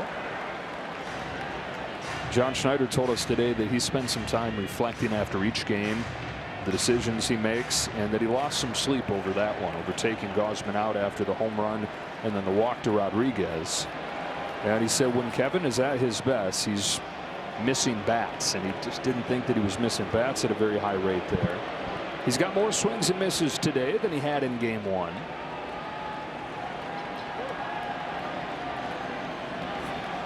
Three, 4, and 5 for the Mariners here. Polanco, Naylor, or Rosarena.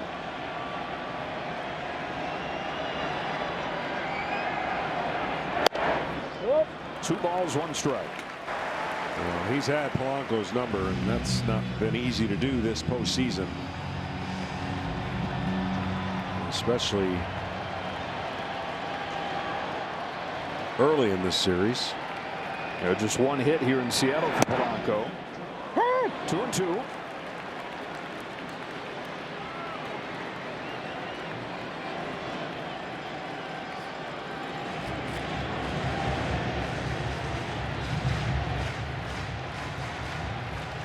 Struck him out each time with the splitter.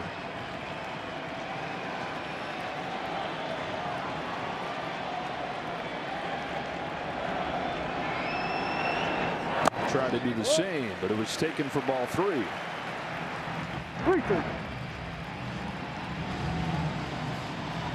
Varland has been warming for a bit.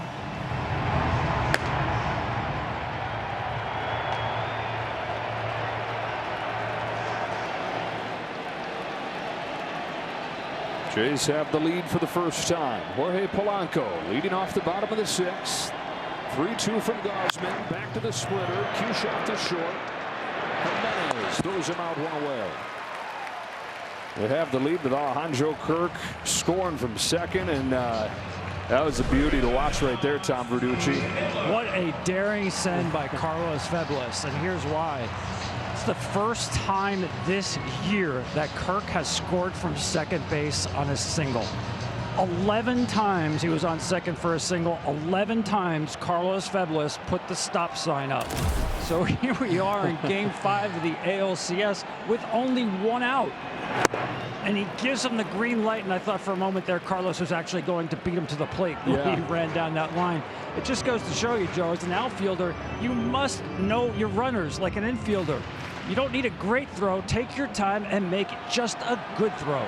It's like Carlos is thinking, hey, does it count if I score? Or can I step on home when we get the run? Naylor here, been their best hitter in this series, takes low. And I was not picking on the guy when I yelled he's the slowest runner in baseball. They track those things now, and he literally is the slowest guy in the sport. You just state the facts. State the facts, black and white. 2-2 series, 2-1 game. 1-1 pitch to Josh Naylor. Goes out to get that high fastball. It's scorched on a hop to short. Jimenez 2 out. I think he catches the catcher again on his backswing. Making a habit out of that. Kirk's like, oh man, uncle. I know the catcher set up close, but his backswing caught him again, I think. This has been quite a few minutes for Captain Kirk. Yeah, this is a follow through, catches him. Got him in the knee guard there. Unfazed. 2 out and a Rosarena.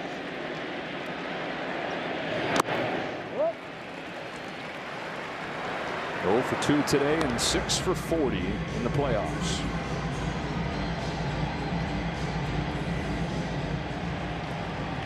This guy that when he's right, you cannot blink when he's up there.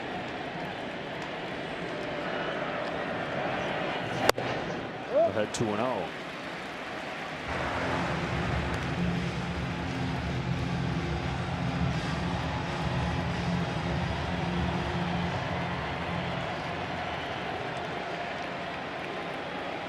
Tying run at the plate, 2 gone in the 6th. Gausman fires, ball 3. The home run hitter Suarez waits on deck.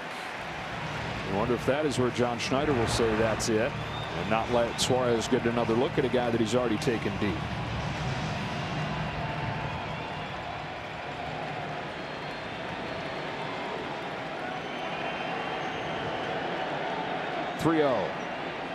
Ball 4. Arozarena with his speed is on with 2 gone here in the 6th. Suarez is headed for the plate. John Schneider's headed for the field. Statcast 3D powered by Google Cloud. His home run is the scoring for the Mariners in this game. John Schneider's not going to take a chance that it happens again. And so again it ends at 5 2/3 for the Blue Jays ace. John says if he jogs out there, that means there's a chance that you can keep on going. If I walk, your day's finished. He was walking slow. 2-1. Varland takes over with a tying run at first, and Suarez coming up. And the shadow of Mount Rainier. 2-1. Blue Jays ahead of the Mariners to the bottom. We're in the bottom of the 6th inning. Kevin Gausman is out 5 2/3 in all 3 of his starts, and he hands it off to Louis Varland. Varland, he's been pretty good, except 3 of the 6 hits have been homers. Scoreless inning yesterday. High for ball 1 on Suarez. With 49 home runs during the regular season, top 5 in the major leagues. Connected on his 2nd in the postseason in the 2nd inning today. That has been it for the Mariners, and really home runs have been it for the Mariners. Able to check his swing. Is Arozarena moving at some point here? I don't think so. I think they're going to want to see if he can run into one more. You see the 2 for 29 with men on base the last 3 games.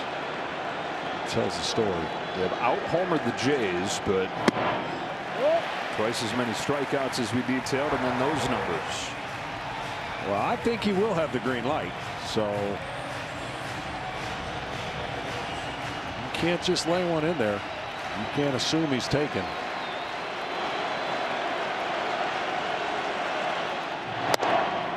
Through a slider. Varland has pitched in 8 of the 9 games in this postseason for the Blue Jays. Right-hander acquired at the deadline from Minnesota, delivers, and he's walked him. Just misses up. Tying run goes into scoring position, and J.P. Crawford comes to the plate. Schneider asked him, "Is that up?" Marvin Hudson said that it was. Crawford is due for a big hit. Someone has to come through with 2 outs for the Seattle Mariners. 2 for 14 in this championship series. Taking a lot of big swings. He'd take a bloop right now.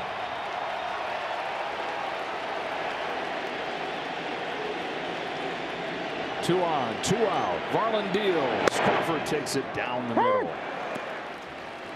It would be fitting if this was the guy to give him the hit. 7th season with the Mariners. Longest tenured shortstop in franchise history. As Arozarena at 2nd, Suarez at 1st. Ball on the strikeout. Solid glove man. Up and down career offensively, but the one thing he's always been is a clutch hitter. He's got 7 walk-off RBIs in his career.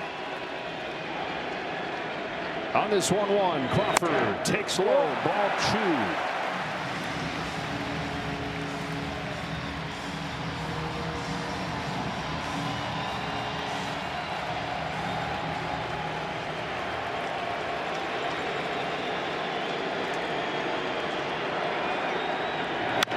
Chopper to 3rd, it's Clement. And the Mariners strand 2 here in the 6th inning. Varland gets out of it, still 2-1.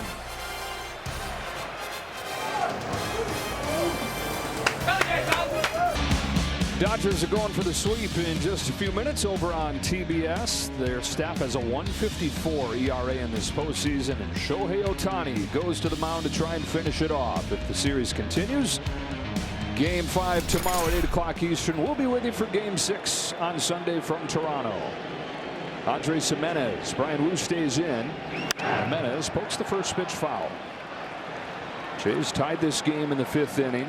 The double from Springer against Brash right after they had taken Bryce Miller out. And they took the lead last inning, and Brian Wu's first inning of relief since he was in college.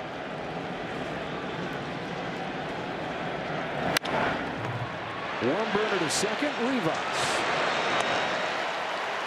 MLB Together is baseball's platform embodying the sport's commitment to philanthropic causes and mental wellness efforts by teams, players, and the league. To learn more, go to MLBtogether.com. Springer. Extra base hit in 6 straight. They'll be ready to go first pitch.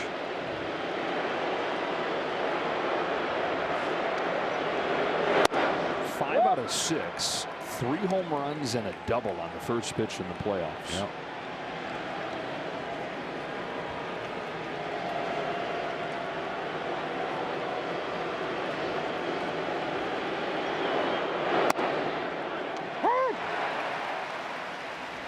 Those are the guys you love when you can make a pitch as a pitcher. You know, you get an aggressive hitter, quick out, quick inning, but they're miserable if you make a bad pitch. Oh, got away from him and hit him right on the kneecap.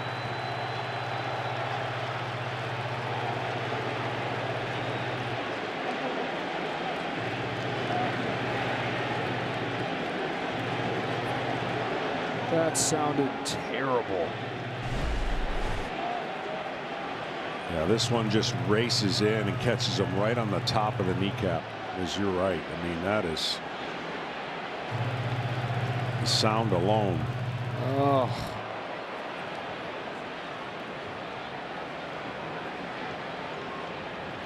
Vlad Jr. the MVP in terms of production, but when you add everything in, what this guy's meant as a leader, as a spark at the top of the lineup, you could make a good argument that this is their most valuable guy.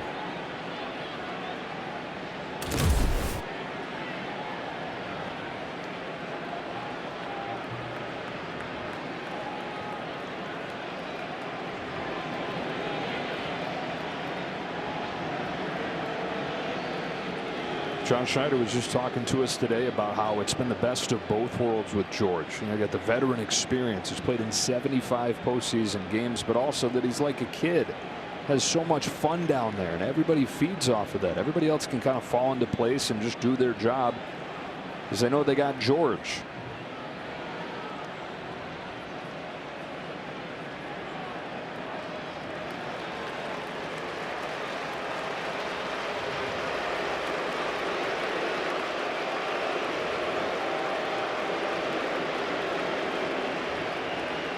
He wants so bad to stay in the game. There's just no way.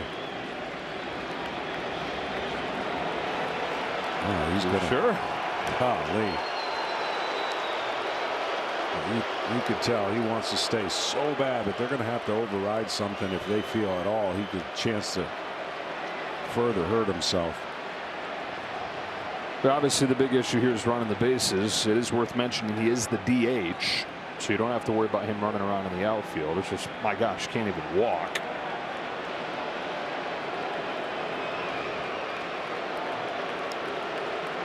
There's no way. You wouldn't think.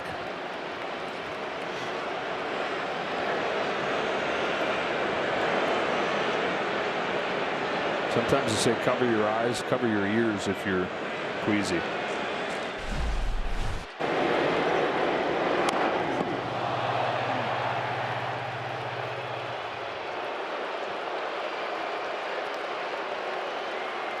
There's no way they can let him in.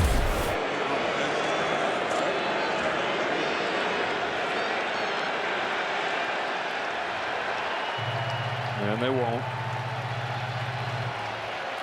Joey Loperfido is going to make his postseason debut here for the Blue Jays. Added to the roster yesterday when they took Anthony Santander off with the back issue. Blue Jays have the lead in this game, but with their sights set on winning the whole thing. There's a somber mood over this moment. George Springer limps off of the field after getting hit on the knee by a Brian Wu fastball. It's getting worse the more he's walking. You just got to hope for the best, and they're going to get treatment on it and obviously check it out.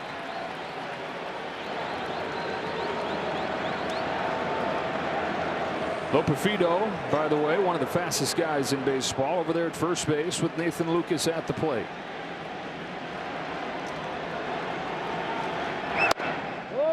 Ball one.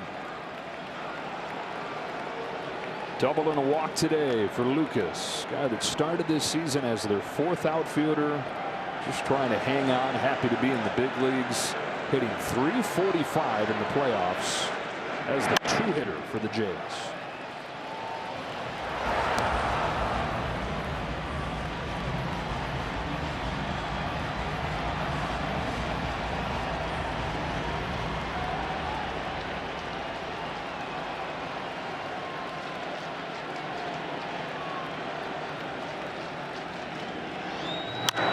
Bouncing ball towards the middle. Loperfido is moving with a pitch. Throw from Suarez just in time to get Lucas.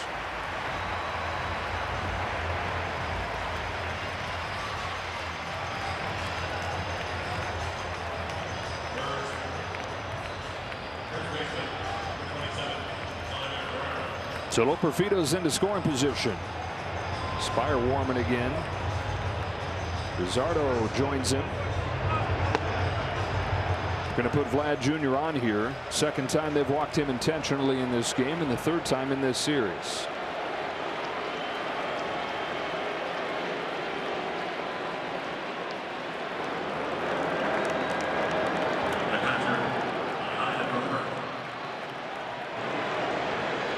And so it's Alejandro Kirk, who started last inning with a double and had his epic romp around the bases, scoring from second for the first time this year on a base hit from Ernie Clement. The difference in this game.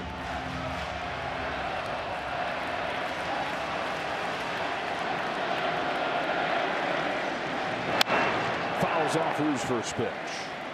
There's a Wu fastball that he hit for the double.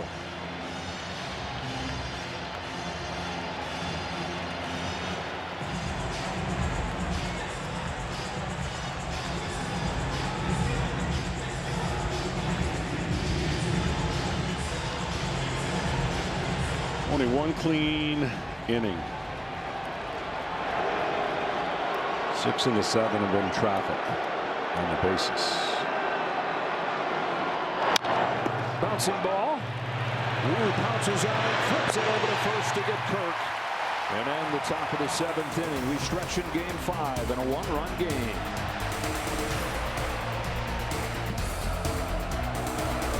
Bring it back with Fox Foresight, powered by Google Cloud. Mariners given a 57% chance to score 2+.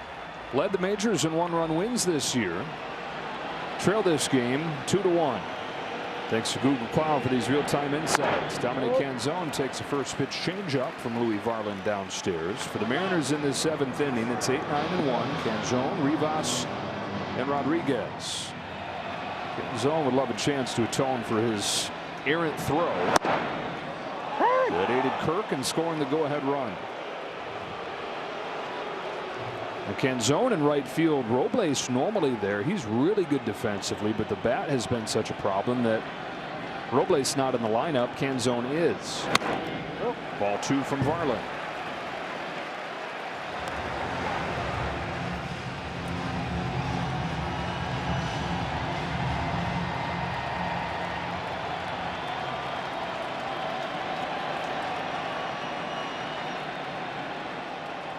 The 2-1. Lifted down the left field line. Towards the corner it goes. Lucas is over there, and it's just foul.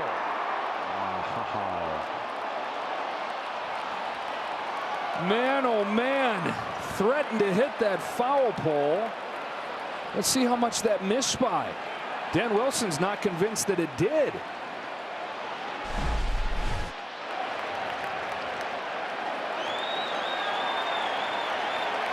It's just foul. Wow. Over the fence, but wide of the pole by about a foot. Call on the field is foul ball. We have a crew chief review for a potential home run.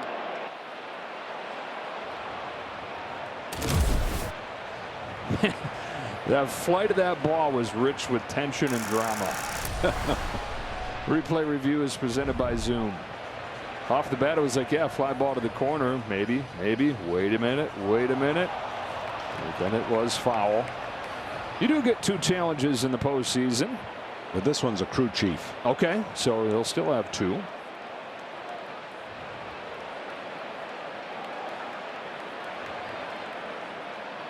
Thankfully, I'm a lip reader, and I'm sure a lot of you are too. It's foul ball.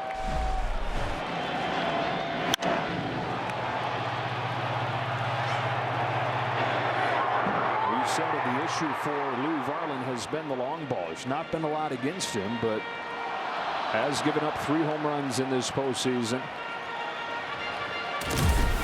The Blue Jays bullpen, something that's been a question for a lot of the year. 6 ERA in the postseason. 2-2 from Varland. Check swing. He went around. Strike 3. So the question again goes down that left side, and this time the third base umpire says he went around, strike 3. 1 pitch after he was that close to tying the game in that direction. Yes, he did.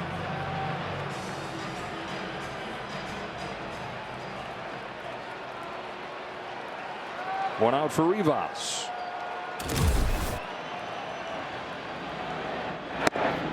We talk about this bullpen struggling down the stretch, though. Quietly, it became a strength.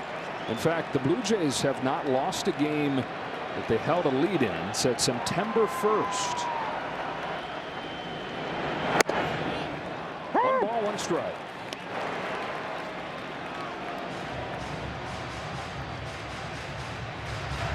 Brennan Little's ready.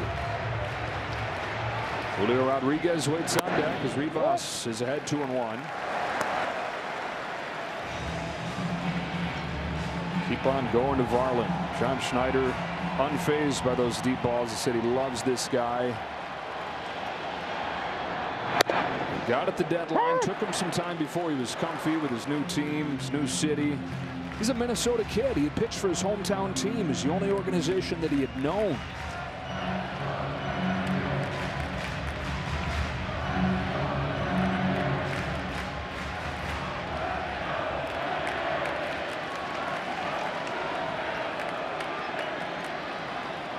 Two and 2 to Rivas. Foul back. Checking with Ken Rosenthal. I talked to John Schneider about George Springer, and Schneider said it was close. Springer wanted to stay in, but ultimately he was in too much pain and discomfort, and the Blue Jays wanted to play it safe with Game 6 coming. Springer needed help getting down the dugout steps and down the steps into the clubhouse. He'll obviously get checked out now, and we'll have more after the game. It hit his knees so hard that it registered on StatCast as a batted ball, 55 miles per hour off his knee. Payoff to Rivas.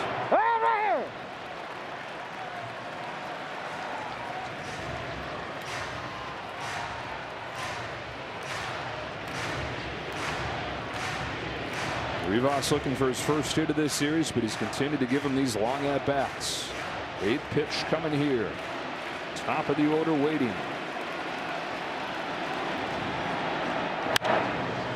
Fly ball, left center. Varsho says, "You've got it," and Lucas does. Start your Saturday strong with Big Noon as Bryce Underwood and Justice Haynes lead Michigan against Washington at the Big House, all starting at 10 a.m. Eastern, 7 Pacific. Big Noon kickoff live on location from Provo, Utah, and then Huskies and Wolverines only on Fox.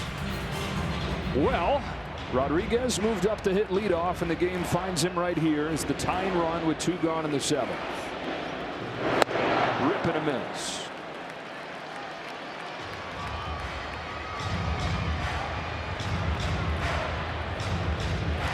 He's the guy, though. He would send this crowd into a frenzy.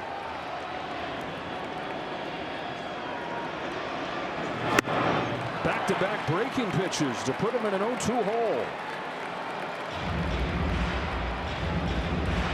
He sent him into a frenzy in the first inning of Game 3 here. When he went deep, he singled his next time, but he's 0 for 8 since then.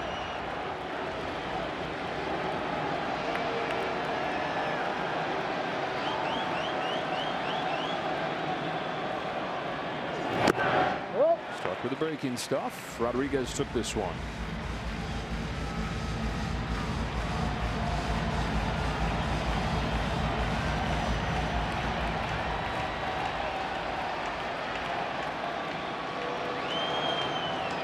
Farland's 1-2. Rodriguez grounds it foul, stays alive.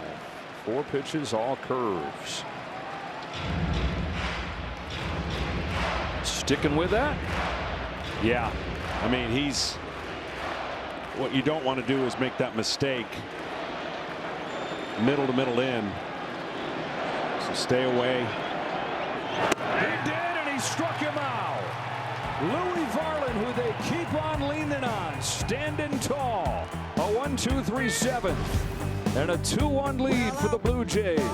Winner moves to within 1 win of the World Series. Back then, you can stand me up at the gates. That's how you let the beat feel, beat feel. That's how you let the beat feel, beat feel. That's how you let the beat feel, beat feel. Let the beat feel, beat feel. Back in Seattle, 2-1. Blue Jays ahead here in Game 5 with the series tied 2 games apiece. Gabe Spire, the left-hander, comes in here with a couple left-handers coming up for the Jays. Varsho, Clement, and Barger. Well, they used Spire yesterday. Well, they were down by a bunch, and he threw a season-high 32 pitches. Bit of a questionable move there, burning that many bullets from one of their top guys chasing the game. But he's back out there feeling okay. Somebody they've leaned on all year. 2-0 to Varsho.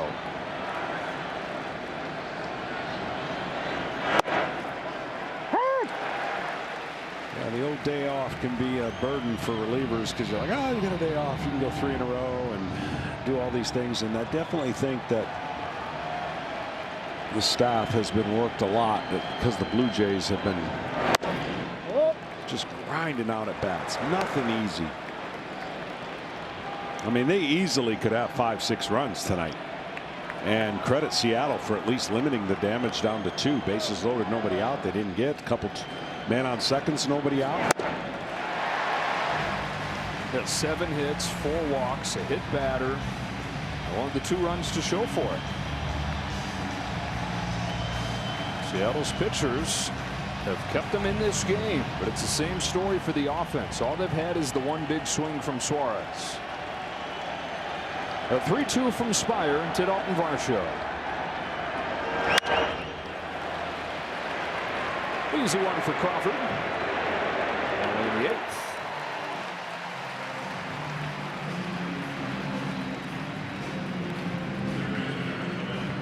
Road team is perfect in this series. Road team outscoring the home team 36-11. Taking on shades of the 2022 or 2023 American League Championship Series. Texas against Houston, where the road team won every game. Here's a high fly ball off of the bat of Ernie Clement. Back goes Arozarena onto the track at the wall. He's got it. Arozarena with a leap in front of the fence, and a tip of the cap from Clement. It stays 2-1.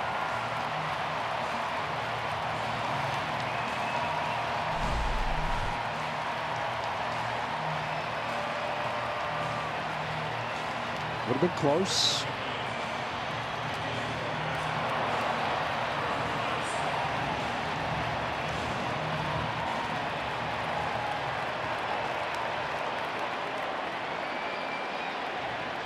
So 2 outs in the 8th inning. Addison Barger instead Miles Straw. So with the lefty on the mound, pinch hitter Miles Straw goes up there. That'll also improve the defense. Straw will take over in right field. 2 for 8 in this postseason.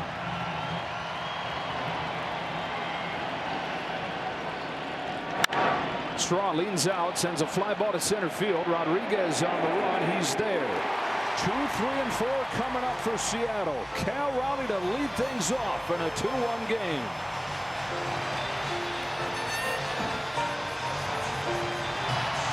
Here comes the home run champion, Cal Raleigh, in a 2-1 game. And for the first time in this series, he's going to bat right-handed. John Schneider calls on Brendan Little. They've wanted to give Raleigh different looks.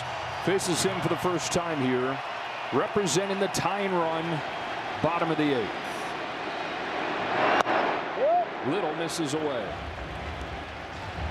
Miles Straw, after pinch hitting, stays in, plays left. Lucas flips over to right. I'll say this. They do a great job firing up this crowd in between innings. And the best way to fire up this crowd is to do something offensively. They have struggled since coming home offensively, have been non-existent. They need something huge to happen quick. And they're going to be trailing in this series. Here's a high fly ball, deep left field. Did he get enough? He did! Big dumper! Biggest swing! Game 5 tied!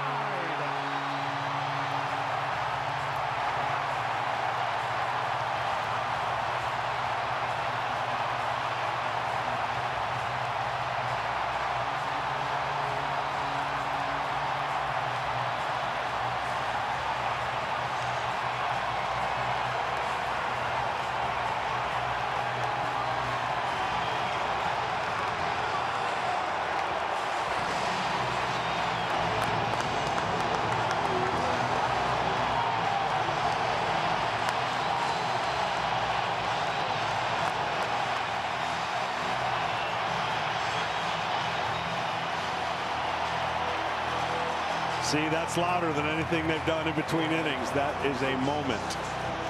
Who knows? A moment. He's had a lot.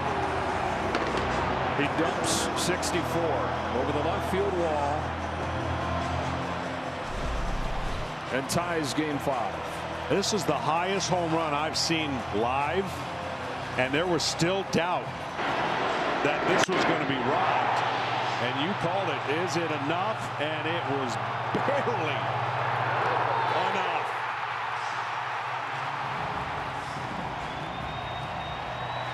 They've been waiting forever. Polanco now. Visit from the pitching coach, Pete Walker, after Little gives up the leadoff home run to Cal Raleigh. Polanco takes ball 2. And it's got to feel like the walls are closing in on Brendan Little. Well, he knew coming in who he was facing, turning around 2 guys.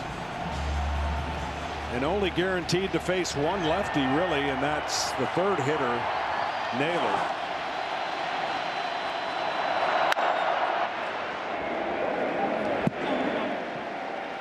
He's hoping to have that sinker not provide a long fly ball. That's for sure. It's one of the many amazing things about Cal Raleigh's season is that he's done it from both sides of the plate. It's like pick your poison. If you're a manager, where do you want him to hit?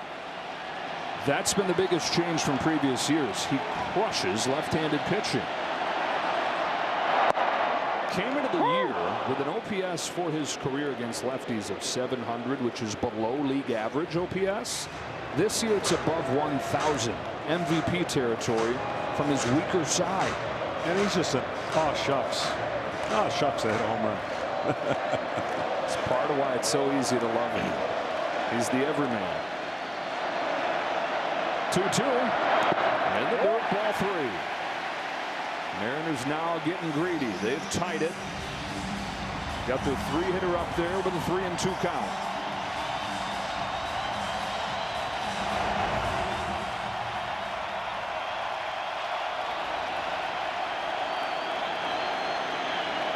Polanco, one big swing after another in these playoffs. This time he doesn't swing, and he's got to walk. Well, in the top of this 8th inning, Ernie Clement was this close to getting it out of here. It's going to be close if he didn't catch it. If that's going to hit the front side of the wall or go off the top of it. Raleigh got it over the fence.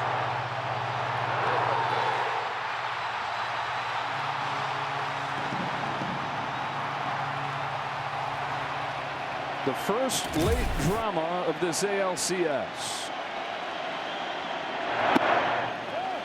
Ball on Josh Naylor.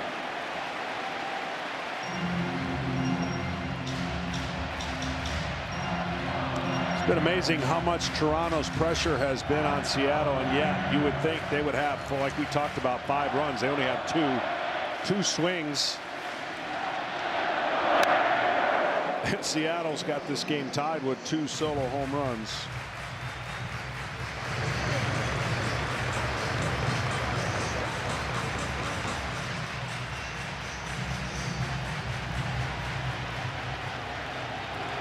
Go ahead run at first. That's Polanco. Little's 1-1 pitch. In the big to Naylor, ball 2. And at this point, that 3-batter minimum cannot be fulfilled fast enough if you're John Schneider sitting over there.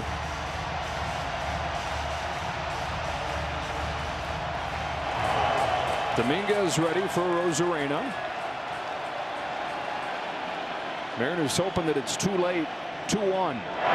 Not close.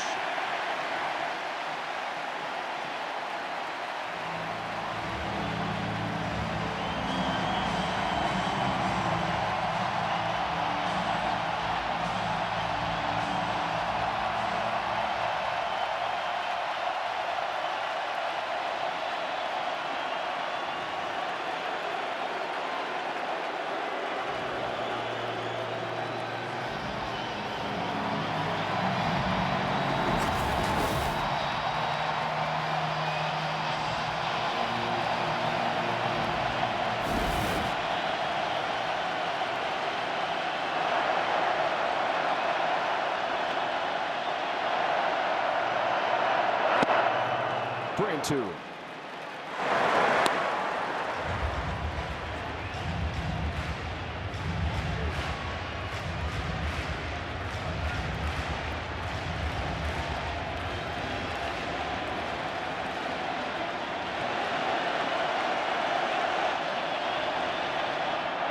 Takes ball 4.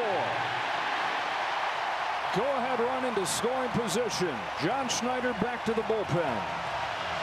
All 3 batters that Brendan Little faces reach.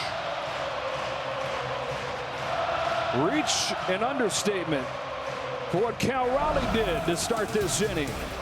His 64th home run of the season. His biggest one yet.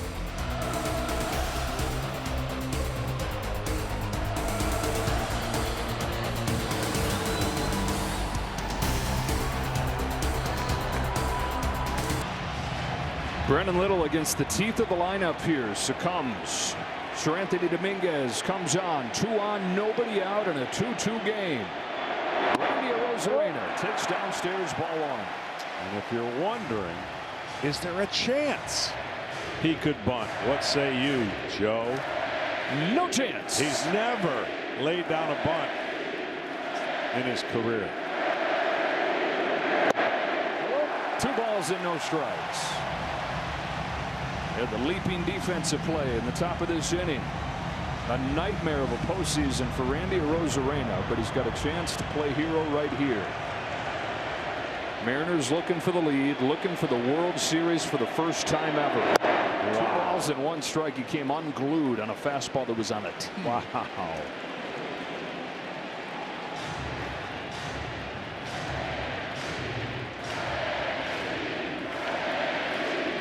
Still behind their guy. Who on a 2-1 pitch gets it. It's unraveling on the Jays. Bases loaded, nobody out.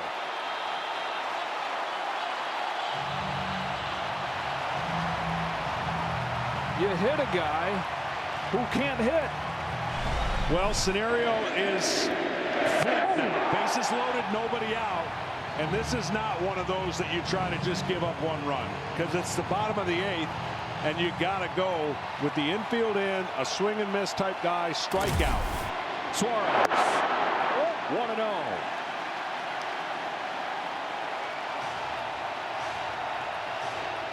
The problem with Dominguez in this spot, he has problems with walks. That's one that goes 500 feet and swinging. Yeah, if you know that pitch is coming, that one's the one that the hitter's dream, but he was taken. Suarez somehow gets his bat on that, fouls it off, 1-2. So that swing right there, if you're paying attention between the pitcher and the catcher, was almost in the left-hander's batter's box. This pitch has to be right back in that same spot. Gave them their first run with a home run. Bases loaded, nobody out in the 8th. Suarez takes down. Got one more chance, and then that's it. Meaning one more chance at a pitch away off the plate to get him to swing. That one started too low. Also worried about a wild pitch with Dominguez. 2-2. Fastball. Skied foul. Out of play. The one thing that Suarez really never comes off of is fastballs. Doesn't mean you can't get one by him. It's just he's not going to come off the fastball. He's more susceptible to the breaking ball on the outer third of the plate. Another 2-2. It's another fastball. It's driven the other way. It's got a chance. It's a grand slam.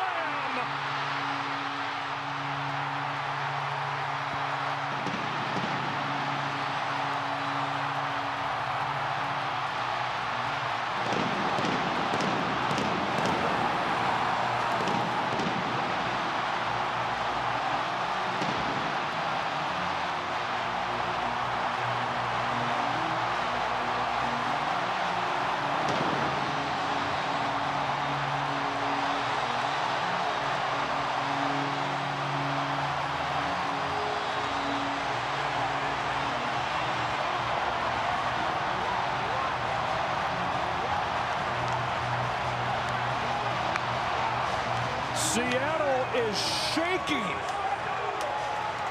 The Mariners lead game 5, 6-2. Second home run of the game for Eugenio Suarez is an opposite field grand slam.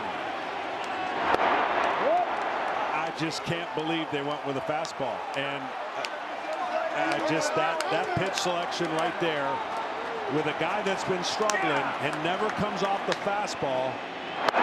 You allow him to have a chance to do what he did, and boy, oh boy, did he deliver.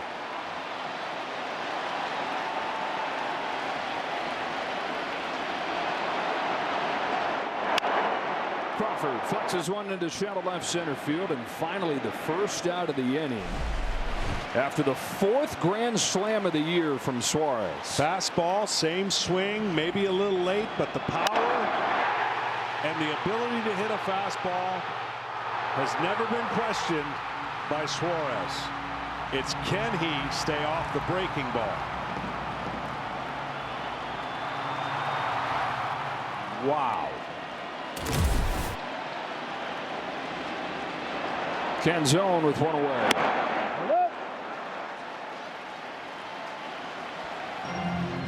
Well, it shows you where Toronto's at on Jeff Hoffman, who for a lot of the year has been their closer. This would be the spot to deploy him 2, 3, and 4. Instead, they go Brendan Little. He gives up the home run to Raleigh, walks the next 2 guys. Dominguez comes in and gives up the grand slam, and the lead is gone.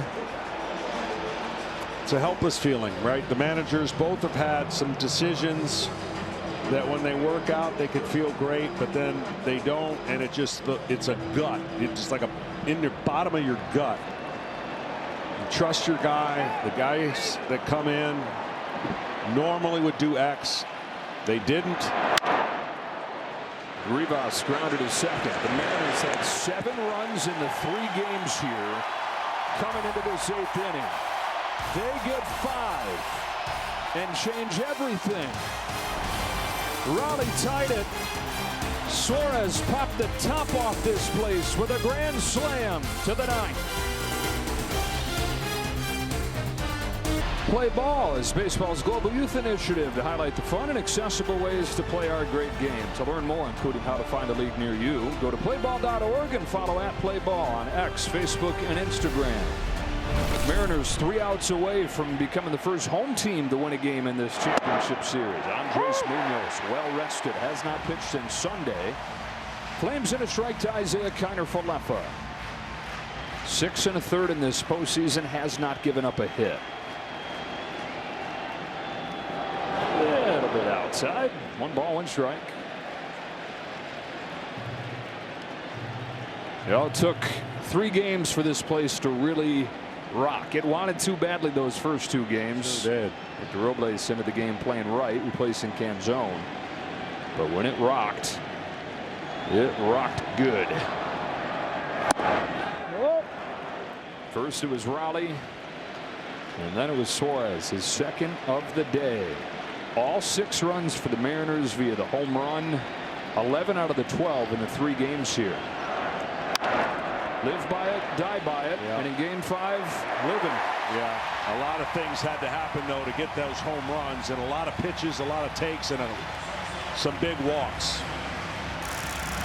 When we wrap up, stay tuned. They've got the post-game show presented by Strauss. Of course, our all-star cast, Kevin Burkhardt with Alex Big Poppy and Derek Jeter.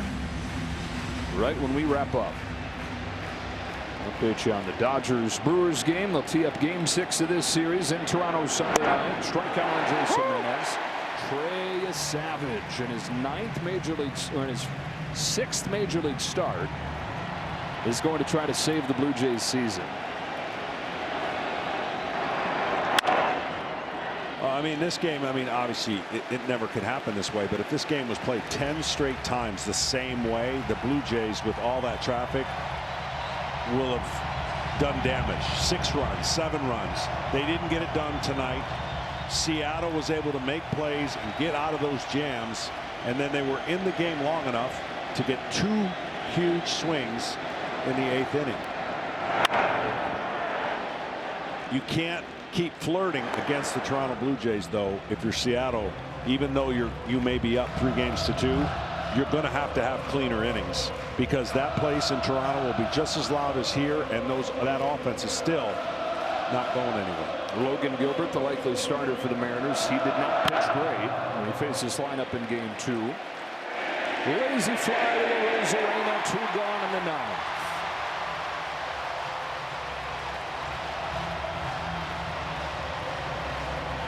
And these Mariners have gifted these fans quite a summer. At least one more gift for them right here. This comeback in game 5. Mariners fans are hoping that they get another shot at this. And a shot in the World Series for the first time.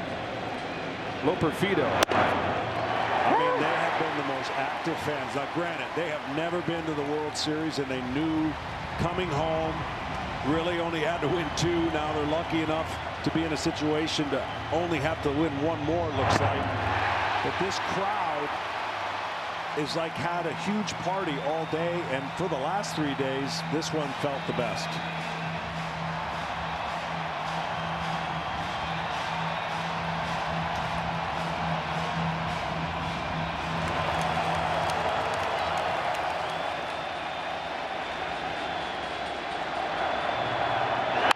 Up the middle, Crawford.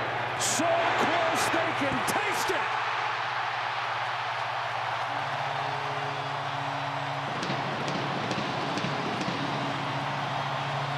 The Mariners take a game 5 thriller.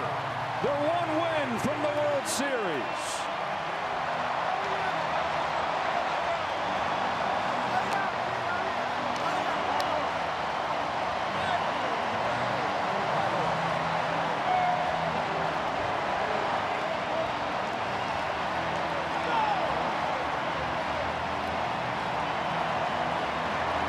Eugenio Suarez came into this game 6 for his last 50. Connects on a solo home run in the second inning. And the biggest of his 52 home runs this year, a grand slam to win the game in the 8th. Of course, Big Dumper was in the middle of it. Cal Raleigh tied it.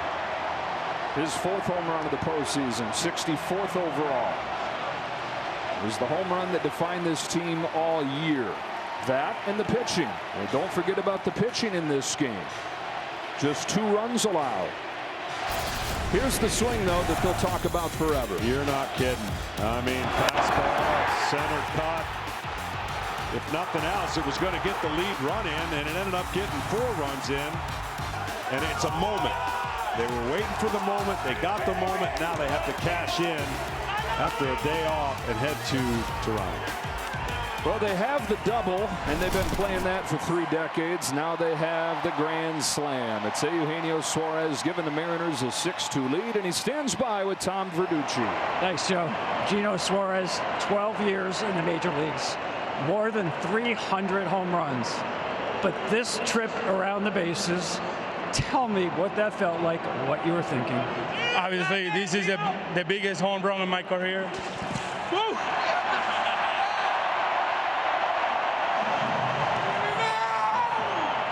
Yeah, like I say, it's got to be the biggest home run in my career.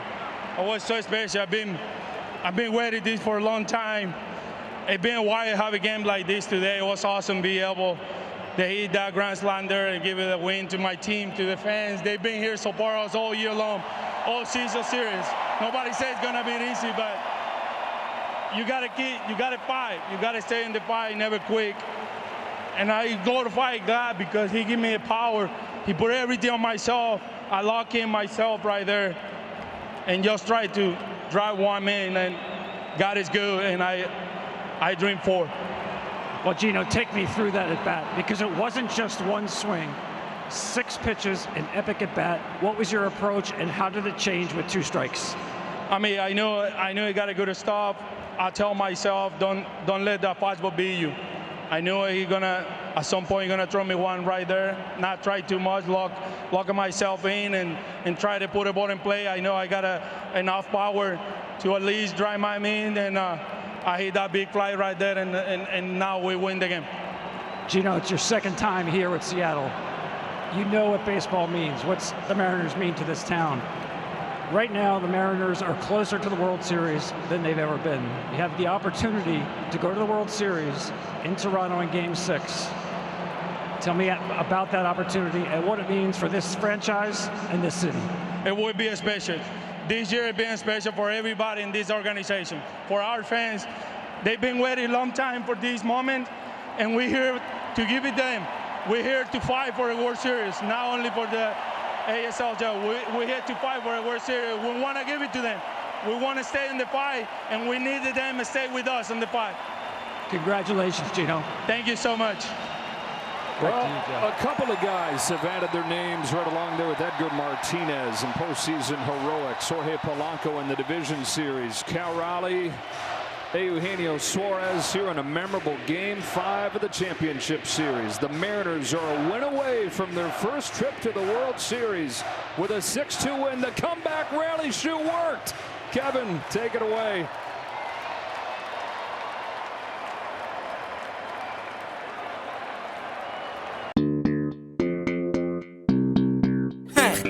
God bless you. Double pro. I'm on this sound fairly no. DJ Softy man. I'm on you be. Idiot no. Love what you give to me.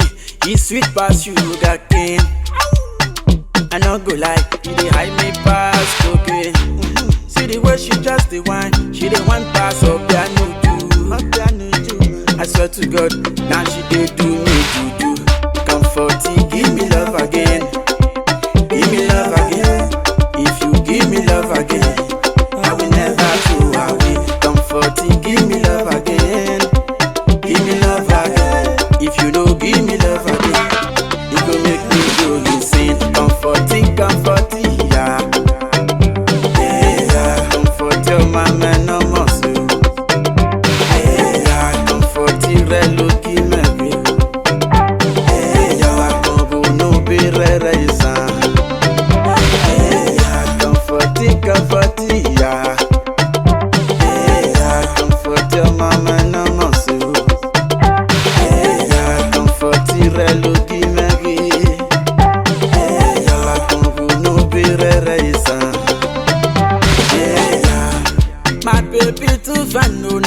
she do beautiful, beautiful. Anytime I see her face, you, I go just tell a fool. Now because of you, my guys, then they call me big fool. Big fool, man. See the way she soft to you, she be like foo-foo. Comforting, give me love again. Give me love again. If you give me love again, I will never go away. Comforting, give me love again. Give me love again. If you don't give me love again, you gon' make me go insane. Comforting, comforting, yeah, yeah, yeah. Hey, yeah, comfort your mama, no more so. Hey, yeah, comforting, reloki, maybe. Hey, yeah, combo no be re-raison. Hey, yeah, comforting, comforting, yeah. Hey, yeah, comfort your mama, no more so. Hey, yeah, comforting, reloki, maybe. Hey, yeah, combo no be re-raison. Double prop. Hey, yeah. God bless you, know. I'm on this song, yeah. Double pull on the miss. Hey, yeah. DJ Safety, man. I see you. I'm on this song, yeah.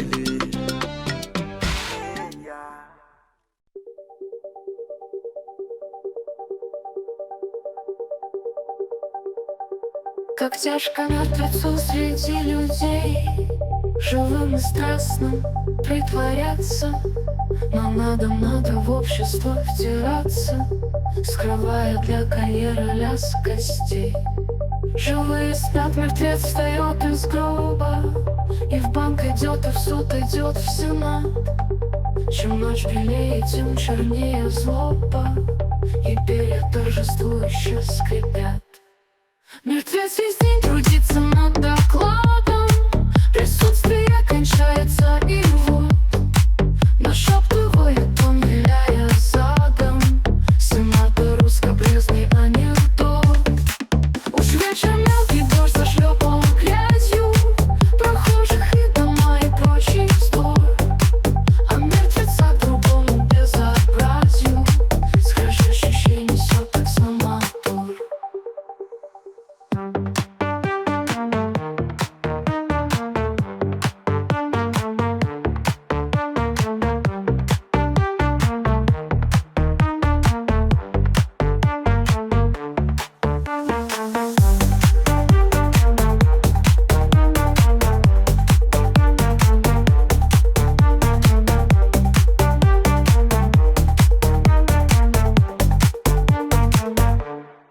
Как тяжко мертвецу среди людей, живым и страстным притворяться.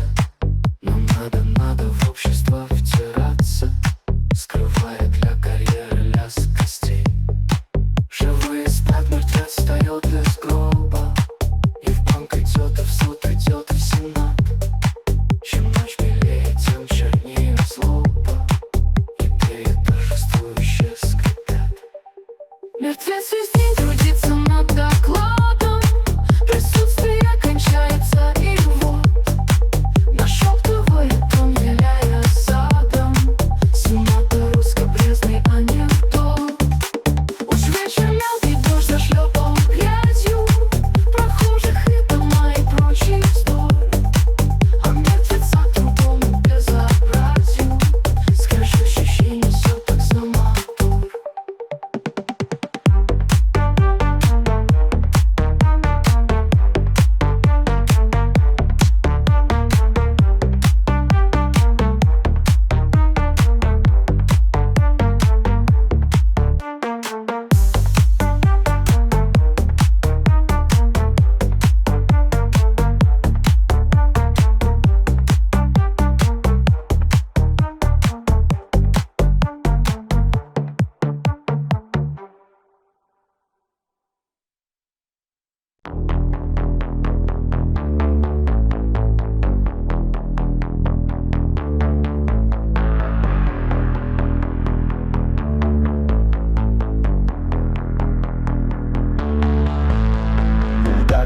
стоите на моем пути.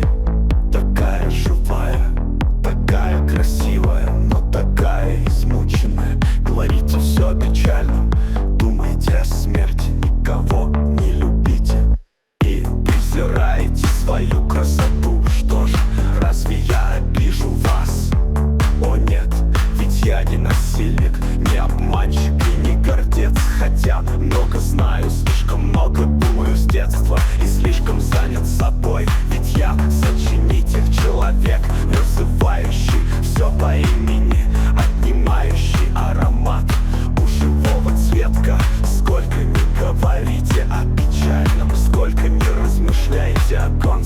началах. Все же я смею думать, что вам только 15 лет. И потому я хотел бы, чтобы вы влюбились в простого человека, который любит землю и небо.